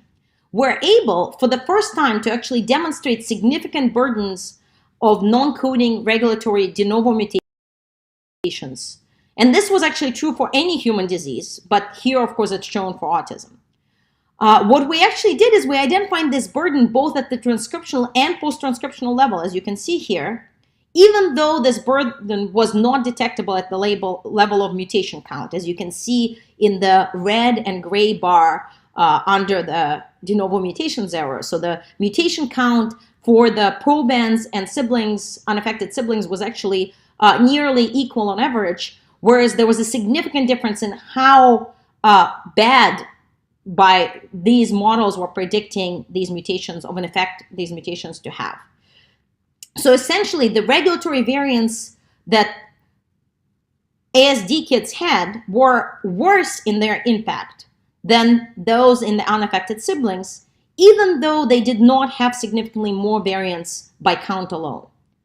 This turns out to not be unique to autism. We now have another paper published in Nature Genetics in collaboration with Bruce Gelb's lab from Mount Sinai and others looking at congenital heart disease. And we're actively working on these questions in other diseases as well. We have actually experimentally shown that a number of variants that we prioritize with high predicted impact do in fact drive expression differentially in luciferase reporter assay. These, of course, are very interesting candidates for future studies. And what I find actually also very interesting is that there's approximately equal number of variants here that cause an increase in expression of the gene for the affected ASD individual versus a decrease. So this is a single letter change, a single nucleotide change between the proband and the sibling causes this change, significant change of expression in luciferase reporter assay. Now, of course, this is not just at the transcriptional level. As I mentioned, we actually had a separate model, seqWeaver, that was built specifically for looking at post-transcriptional effects. And we call these RRD regulatory effects. And I just wanted to show you one of those variants. And I'm showing this to you actually in a human-based visualization where you can access all of our predictions and you can browse them and get them in detail, look at the specific predictions based on different features and cell types, etc. And so this particular one is a prediction of a regulatory variant that is affecting SMEC1. So SMEC1 is an important protein. It's the regulatory subunit of a serine threonine kinase. And it's actually we could tell that it was not just a general RNA processing effect, but splicing, because the top RNA binding proteins for this variant that our model was predicting to be affecting are all splicing factors. Now, SMEC1 has never been associated with autism specifically in any way, but is an important protein that's highly conserved.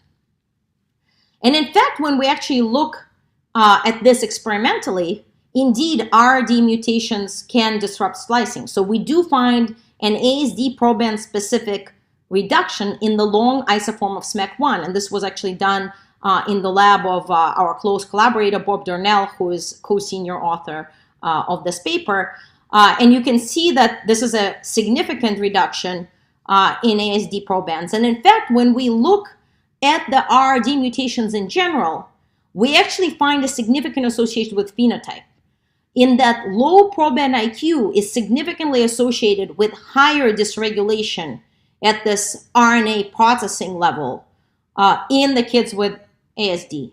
So the kids with ASD who have lower IQ also have significantly higher dysregulation of their RNA metabolism identified by our models. So then that really raised the question for us of, is this a general pattern? Is RNA binding protein target site dysregulation actually causal in psychiatric disorders in general? And of course, RNA binding proteins are incredibly important. They regulate all steps on the RNA life cycle, and in fact, have been associated with a number of psychiatric disorders before, but from the perspective of mutations in the RNA binding proteins themselves, right? So what we are talking about is the target site dysregulation. So this picture on the right. And that's critical because while RNA binding proteins themselves, they are mutations in them would be targeting that one particular gene or a couple of those genes. Over 90% of the genome, of course, are these non-coding regions where a mutation in that area could actually prevent a perfectly functional RNA binding protein from binding. And could that actually be something that leads to psychiatric disorders? So that's what we're asking here. And just I wanted to show you how we look at this. So what is the framework we're applying? Of course, we're going to use seqWeaver, the same model that I've talked about before, for being able to predict the effect of any of the variants on binding of a number of RNA binding proteins. And this model, by the way, is trained on in vivo data and allows us to look at a number, over 200 different RNA binding proteins, and spans effects beyond splicing, such as stability and transport. So we applied stratified linkage disequilibrium, LD score regression model, as the statistical framework for partitioning disease heritability into various functional annotations, while directly modeling the extensive LD structure between SNPs.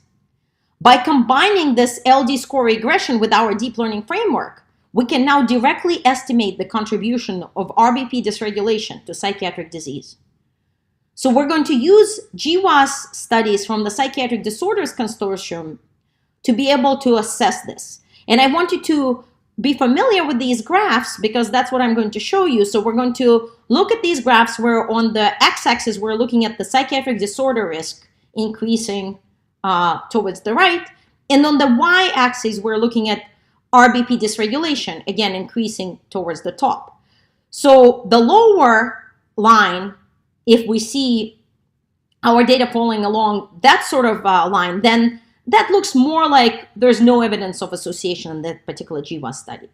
Whereas if we actually see that higher line where the higher psychiatric disorder risk is associated with higher level of RBP dysregulation from the stratified linkage disequilibrium framework, then that implies causal association and causality to disease risk of RNA binding protein dysregulation. And here's what we see. So here's the most well-powered disease, and that's schizophrenia. And you can see that we find a very strong evidence for association between the RBP dysregulation and disease risk. And that's actually true across a number of diseases. So for ADHD, ASD, bipolar disorder, major depression, and schizophrenia, which are all the studies that we've looked at that had sufficient data, we find that there is association. I would not look too much into the size of these right now because, of course, there is also the power of the original GWAS that we're studying. So I don't think we can conclude anything about the fact whether there is more of this effect in ASD versus schizophrenia or less of this effect in ASD versus schizophrenia based on that. But what we do see is in every one of these psychiatric disorders, we see this association. And of course, many of these RBPs also have large number of coding mutations associated with neuropsychiatric phenotypes. For example, EF2-UD2, so that really implies that there is a convergence of effect both on the non-coding and the coding end that's really likely to cause psychiatric disorders.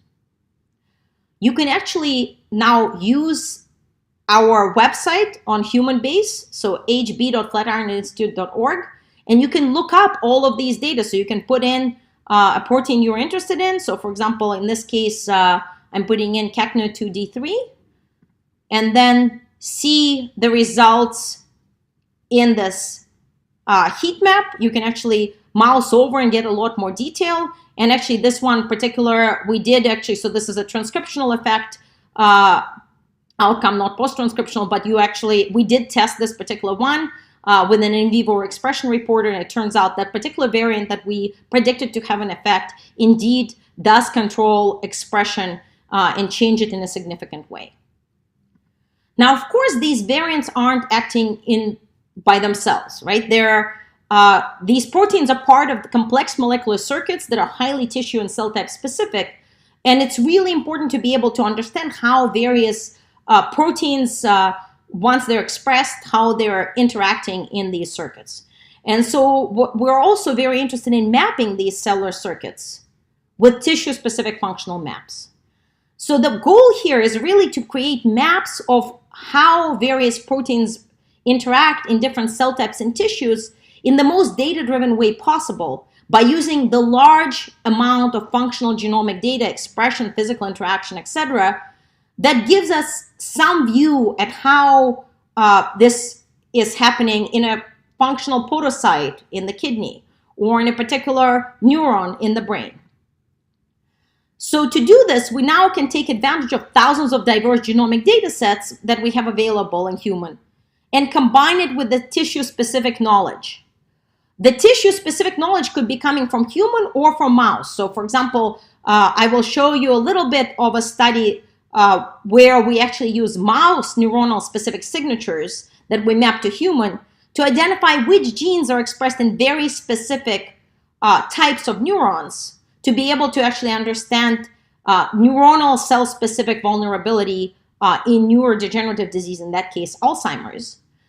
And we can use these connections as well as known pathways in human to be able to essentially use it as a hook in our Bayesian data integration. So we can use these gold standard analysis for semi-supervised regularization in Bayesian classifier to be able to assess the evidence of how relevant and accurate each data set of those thousands of diverse genomic data sets is to the particular question we're studying. So let's say to a particular neuronal subtype in the brain. And then we can integrate these huge numbers of data weighted by their relevance to that particular neuron to then assess the probability of tissue or cell type specific functional relation between two genes and do that for every pair of genes in the genome so that we can get a functional genomic map that is essentially a summary, a probabilistic summary of all of the data available that is done in a way specific to that cell type or tissue of interest. So let me show you that these actually work first. They're accurate and they're actually able to effectively extract tissue or cell type specific signal even from highly heterogeneous collections that might not even have any data that's coming from that specific sub-cell type or little data from that particular tissue. So in this case, we're looking specifically at IL-1 beta, which is of course an important cytokine. And we were working with collaborators who were very interested specifically in its role in cardiovascular disease. So specifically, they're of course interested in the blood vessel cell type. And we are looking here at the top 20 interactors predicted by our integrated network, specifically the blood vessel network, to be interacting with IL-1 beta. So this is again, the interface that I'm showing it to you is directly human-based that I've referenced before.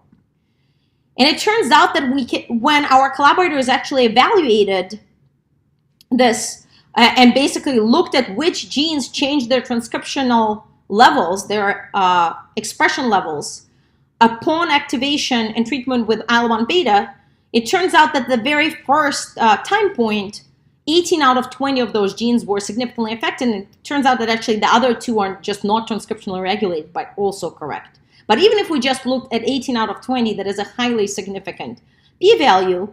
And what's also important is that accuracy of the blood vessel network for this is significantly higher than other cardiovascular networks and much, much higher than global network or those from unrelated tissues. So this was the most accurate network than any of the other cell type or tissue specific or global networks as well. We can actually use these networks as well to understand the network architecture of disease. So here I'm actually looking at AD, GWAS catalog genes, and I'm looking at the hippocampus network, and you can see immediately that the clusters that we are identifying are actually clusters that correspond to key processes known to be involved in Alzheimer's disease, such as memory, learning, amyloid beta formation, etc. Oops, sorry. So we can actually, in the human-based interface, then zoom into a specific one of these proteins and be able to look at those genes. So this is 5 genes from the M1, from that amyloid beta formation module in the hippocampus network, and we're able to look at them in more detail. And you can zoom into particular interactions. So for example, here we're looking at the interaction between MAPT and CA-MK2B, and you can see that the most evidence used for this prediction is co-expression, but there's also data from GSAA perturbation. So you can actually go in and figure out exactly why the network made the prediction and what evidence was used, and actually go in all the way through to specific papers. So now that I showed you how we make the networks and the interface, I wanted to go back to that study that I briefly mentioned about untangling the basis of neuronal vulnerability in Alzheimer's disease using these networks. And this is in close collaboration with Paul Greengard's, late Paul Greengard's lab at Rockefeller, and the really incredible experimentalists that we work with there, Jean-Pierre Rosery. So cell type and tissue specificity is a key aspect of many complex human data sets. And in fact, it can be critical in understanding the molecular basis of such disorders. Alzheimer's is clearly one such case where we need to peer into very specific neuronal subtypes that are specifically vulnerable to disease to identify vulnerability-specific processes. We were able to use backtrap data from mice to measure actively transcribed RNA in specific neuronal cell types in mouse. And then we use it to provide cell type specificity to generate human networks for these cell types from very large compendia of non-cell type specific human data. And I've showed you this on the computational approach slide. So hopefully this actually is now making sense in the context of this specific disease.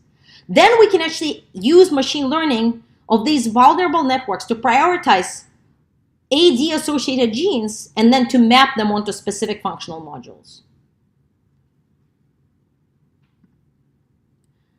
So I've mentioned this to you and I've showed you how we do this again. Once we build this network, right, using the mouse data from neuron-specific signatures that we map to human, we can now use these networks to identify candidate genes that are key to AD-associated vulnerability.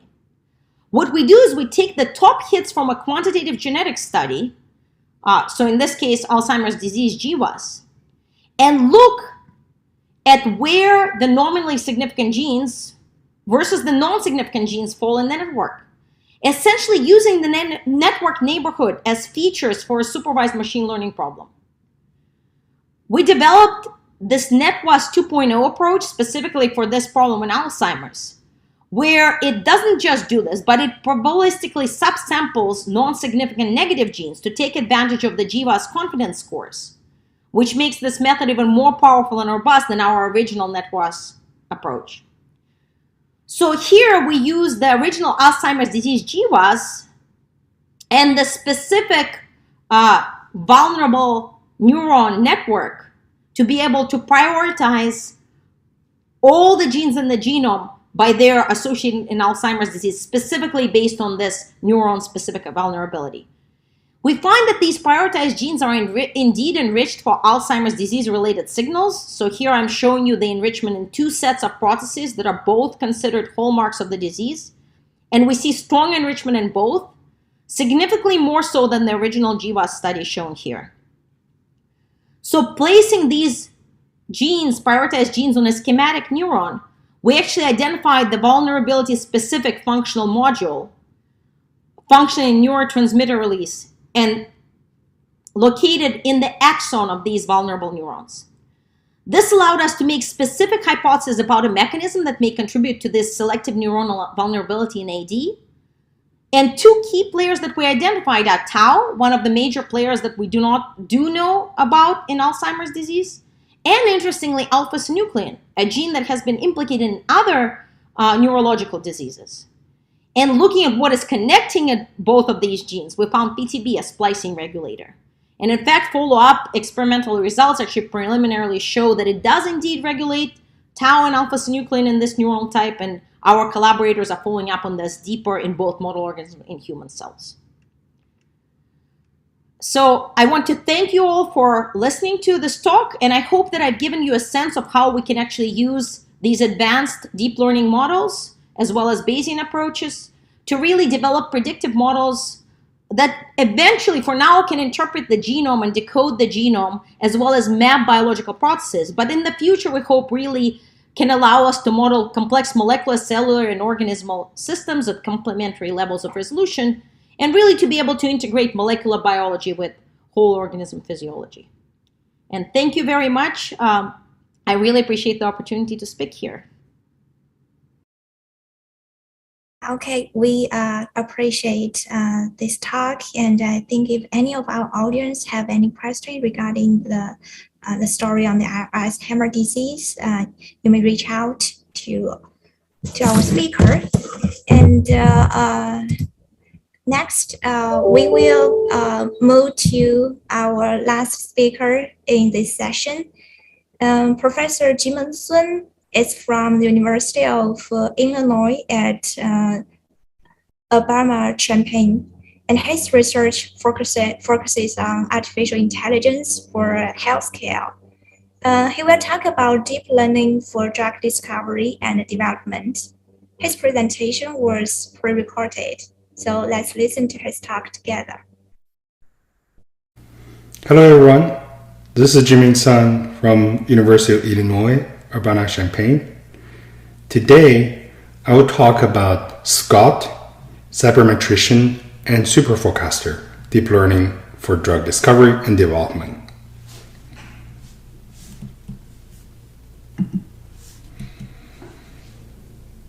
In many different application domains, talent selection is an important task. For example, in sports, you want to find the future superstar in sports and recruit them earlier. In finance, you want to find a company that will later on become super profitable, but invest them earlier. In pharmaceutical company, you want to find the drug candidates that later on can become approved blockbuster drugs so that you can invest on those drug development, drug discovery earlier. There are different approaches for this talent selection problem. Traditionally, people are usually based on the SCOT-based approach, where you have a whole bunch of experts in this domain, whether it's in the sports or in this pharmaceutical domain. Their experience and intuition can help decide which superstar to invest. And then later on, data become important. So we have cybermetrician. So they rely heavily on data and analysis and statistics to make those decisions. Of course, everyone these days trying to make a prediction and trying to hope AI machine learning be the solution to lead to the super forecasters. So where did we achieve super forecaster?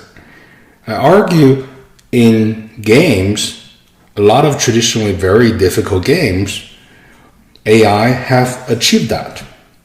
For example, in chess in 1997, the blue already beat the reigning world champion, Garry Kasparov. And that's just the beginning. And later on, a couple of years ago, AlphaGo beat the reigning champion in Go's. Then AlphaZeros has become capable of, through self-playing, and be able to master many different games. So if you look at the performance just in chess, here's the ranking of different chess programs such as Stockfish, Fedfriz, and Komodo, and so on. And that's their ratings. This ELO ratings, the higher, the stronger the programs. And this is the top ranked chess engine today.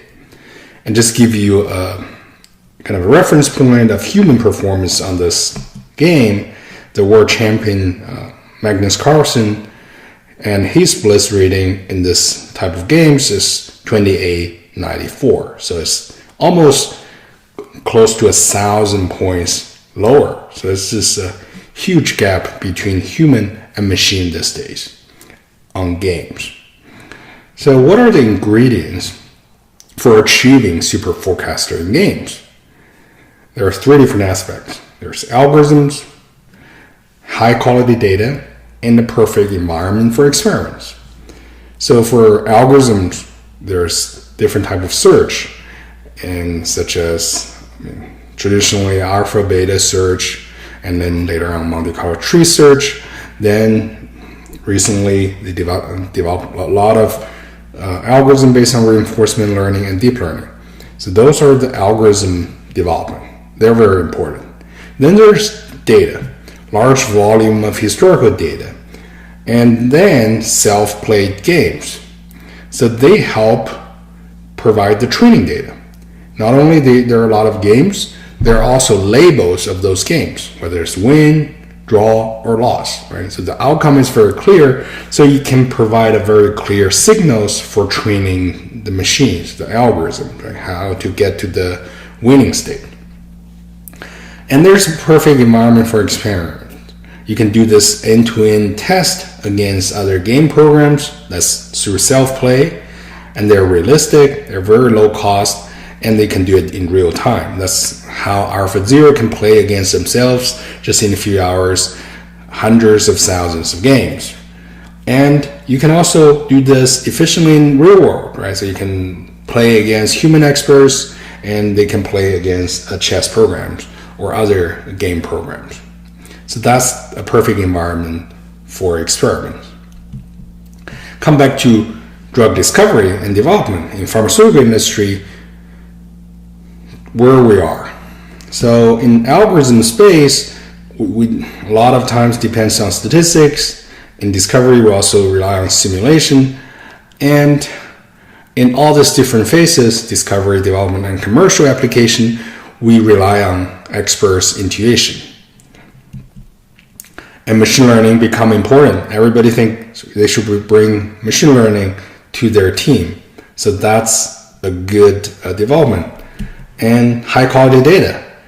Well, we have a lot of siloed data at different phases of this discovery and development process, such as experimental data, scientific research, literature data, and clinical trial data. And in the commercial space, we have electronic health record, medical claims, and so on. But we just don't have connected data. So we need more data and more connected data. So environment is the problem, really. Benchmarks are lacking, and experiments experiments are very expensive to conduct, especially clinical trials. So all this make this end-to-end continuous learning not possible. That's why developing some super forecaster in pharmaceutical industry is very hard, nearly impossible at this point. So if we look at this pipeline in the traditional pharmaceutical industry pipeline, right? So from the very early stage target to hit discovery, hit to lead optimization, preclinical, and then get into the clinical trial, phase 1, 2, and 3, and get regulatory approval, right? This entire pipeline, we have tons of prediction tasks, generation tasks. We want to predict whether a molecule is going to be successful or not. We want to produce or generate a new molecule that has a better property, right? So there's tons of machine learning opportunities. And so what I see, the biggest opportunity that hasn't been kind of looked into a lot is, one is using trial data and post-market data to assist early phase drug discovery. And the other thing is using the drug discovery data to guide the clinical trial design, to design the trial so that you find the right patients to recruit to the trial. So next, I'll show you a few papers we have done in this space. And primarily, I focus on one paper published in this Cell Patterns journal in April this year. This is actually a cover paper that published there. It's called HINT, Hierarchical Interaction Network for Clinical Trial Outcome Prediction. And it's a joint work with my students Tianfan Fu and Ke Xinhuang Danica Xiao, my collaborators, and Lucas Glass from IQVIA, and myself. So this paper has two main components. One is we're realizing we don't have a good or any benchmark for making predictions on trial outcome, whether the trial is going to be approved or not. We just don't have such data set. So one component is we developed this benchmark by collecting different data sources, such as drug molecule information, disease information, trial and protocol information, along with many knowledge from the web, such as those admin experiments and all the historical trials, and put them all together and process them and provide a machine learning ready data set. So at the end, we have 17.6 thousand trials in the top, this particular benchmark we created. And the other part is the algorithm for making the prediction. So we developed a graph neural network based algorithms that leveraging this different source of input, the drug molecule, the disease informations, and the eligibility criteria of interest, and together with some external knowledge, and then build this graph neural network that has the different components and ultimately predict the trial outcome, whether it's reached the desirable endpoint or not. And we have this graph neural network, and every node have embedding. Then finally, we make this prediction. We have this different level of accuracies I'll talk about later. And so, but this is the major two components, right? It's the data set and the algorithm for trial outcome prediction. So let's look at the data set first. So for the data set, here's some statistic of the data set. And if you look at the number of trials, we have 17,000 trials and over 13,000 molecules and over 5,000 diseases in this data set, and close to 10,000 are successes and 7,500 are failures. And then if you want to break down by different disease categories, you can see there's just a different breakdown. For example, for a neoplasm, for cancer drugs, trials, there's 4,000 of trials. For respiratory system, we have close to 1,300, and so on. Then if you look at this across different years, this breakdown of number of trials over years. And if you look at the success rate over times, you can see there's fluctuation, and towards the end there's a huge drop, but really it means many of the successful trial hasn't been completed for the later part of this data set. So only the ones that kind of clearly not working out, so they terminate early. So we know a lot more failure here in the recent trials. And then this is the number of patients recruited over times.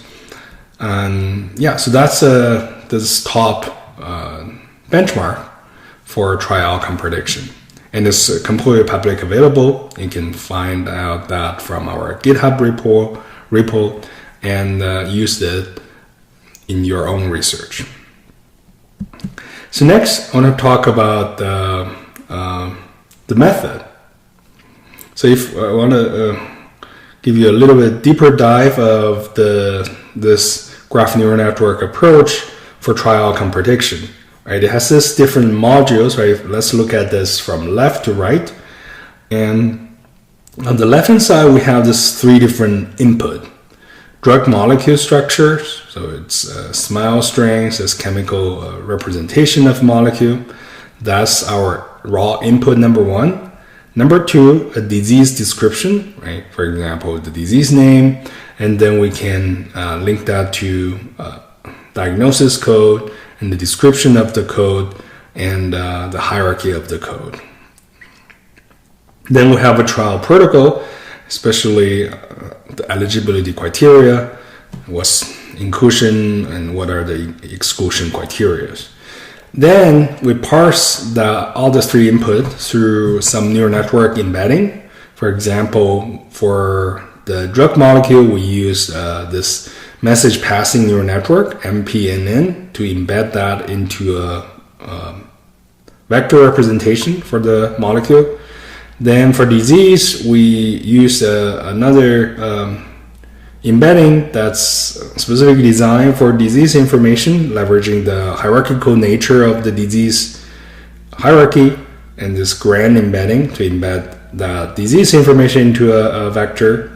Then similarly, for trial description, we embed this eligibility criteria into another embedding, right? They have these 3 embeddings. And there's some nuance here. What if you don't have all 3 input, right? Sometimes you don't know the molecule information. And for example, you want to do some competitive analysis of some your competitors' trials, right? You don't have that drug molecule information, but you still want to make assessment, right? Like how likely is this trial going to succeed? And in that case, we have a capability to impute the molecule embedding based on the disease and the trial protocol, so that you can still make a prediction even if you don't have the drug molecule information. So that's the first module. Then second module is this knowledge graph pre-training. There is a lot of information on the web about the historical experiment that people have done on drug properties, such as all this ADMET, different properties. And we use that historical experiment to train a set of embedding or classifiers to map the molecule information into this additional embedding for each of those properties, right? For absorption, for distribution, for metabolism, for excretion, for toxicity. So those will be kind of an augmented embedding for the molecule structure. Then we also have another prediction based on historical trials, right? Because for historical trial, we know for a given disease, what's the likelihood of that type of trials for that disease is being approved or not. So we have some embedding for that disease approval risk, and that's another embedding, augmented embedding here. Then once we have this part, this additional embedding in blue, we put them all together with the original embedding that's in green, and together that pass through some graph neural network here to get some additional embedding that's in yellow, right? So we have this knowledge graph here that connect drug, disease, and trial protocol together with all this augmented embedding together to finally predict the trial outcome. So that's kind of the overall flow. And there's some other details I'm going to skip. But finally, you will be able to get a probability prediction of the trial outcome. So next, let's look at some of the experiment result. Right? So we can look at hint model compared to a whole bunch of other methods. Some are classical machine learning classifiers such as logistic regression, random forest, XGBoost, AdaBoost, and so on. And then some neural network-based model, FFNN, DeepNeural, and Compose. You can see the different level of prediction performance for precision recall, area under the curve, F1, and ROC AUC. And across the board, hint perform a lot better than all those baselines. And if you look at the probability predictions, and then for different bucket of those probability prediction, and the actual success and failure probability actually align pretty well, right? For example, if we predict the probability below 0.2, all of those trials actually failed, which is indication of, okay, the prediction actually makes sense, right? If we predict something is 100% or above 80% success rate, then majority of them actually succeeded, right? Get to the approval. And some breakdown based on different disease categories, and also some based on the high prevalent disease, which is more commonly occurred. Some are low prevalent disease, so there's some performance gap in there as well. And we also have some additional experiments on if you have a missing value, right? So when early on I said, if you don't have the molecule information, can you still make a prediction? You can see that in our case, this red curve is our method with imputation. The performance gradually drops as you have more and more missing informations about the molecules, but other methods would drop much quicker if you don't have the imputation capability. And here's some concrete example of trial outcome prediction case study. Then we just use some real world trial and showing you the example of if we have a lower predictive prediction and they actually indeed likely to fail, right? Some of those are pretty well-known trial in the recent years. And some on heart failure drugs, right? We predict probability of 47%. So it's not that high, so it failed. Then we also have some much higher probability prediction, then they indeed lead to approval. So that's another confirmation. And so that's the work of HINT, a hierarchical interaction network for clinical trial outcome prediction. And in this work, we provide a benchmark so you can use in your own research for if you want to study trial outcome prediction. They're completely publicly available, and if you just search the paper, you can find the GitHub link. It's actually also over here, and you can use it. And we also have the HINT algorithm provided in the same GitHub repo, and based on this graph neural network based approach. And so that's the first work. The next couple of slides, I'm just quickly showing you some additional work we have done in this drug discovery space recently.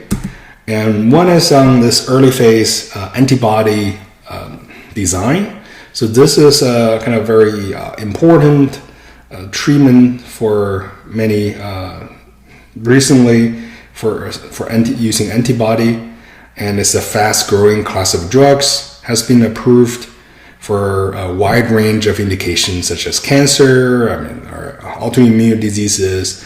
So important task here is to design this complementarity determining regions, right? So each antibody is usually have this Y-shaped structure, and the important part are this loop, like this open loop, 6 open loops here, that's determining the binding region to of the antibody to antigen. So the sequence here, the amino acid sequence here is very important. And in this work, we propose a machine learning based method to design those CDR loops using a constrained energy model. And I won't talk about all these details, but it's going to be published in upcoming KDD conference, and please check it out. And another line of work is on patient trial matching. So this is a later phase of this drug discovery and development pipeline. When you have a drug molecule, you want to push that through a trial, the actual trial, you have to recruit patients, right? So that's a very expensive process. It usually costs $6,000 to $7,500 US per patient, right? For this recruitment process. and the success rate is very low and take a long time. So that's a huge risk and expensive risk to have, right? So can we do this more in an automated fashion, matching patient based on their electronic health record data to the trial based on the description of the eligibility criteria? So we have a method that does that. And based on, I'll skip the methodology details, but it's published in KDD 2020. And it's called Compose Cross-Model Pseudo-Siamese Network for Patient Trial Matching. Please check it out. Okay, so with that, I just want to conclude by saying machine learning method can provide accurate prediction for many different drug discovery and development tasks. Today, I explained or presented 3 of them, and primarily talk about this first one, trial outcome prediction. But machine learning can also be used for early phase drug discovery, for example, for antibody design, and for later phase of the drug development process for patient trial matching. Right? Here's references of all 3 papers, and thank you very much.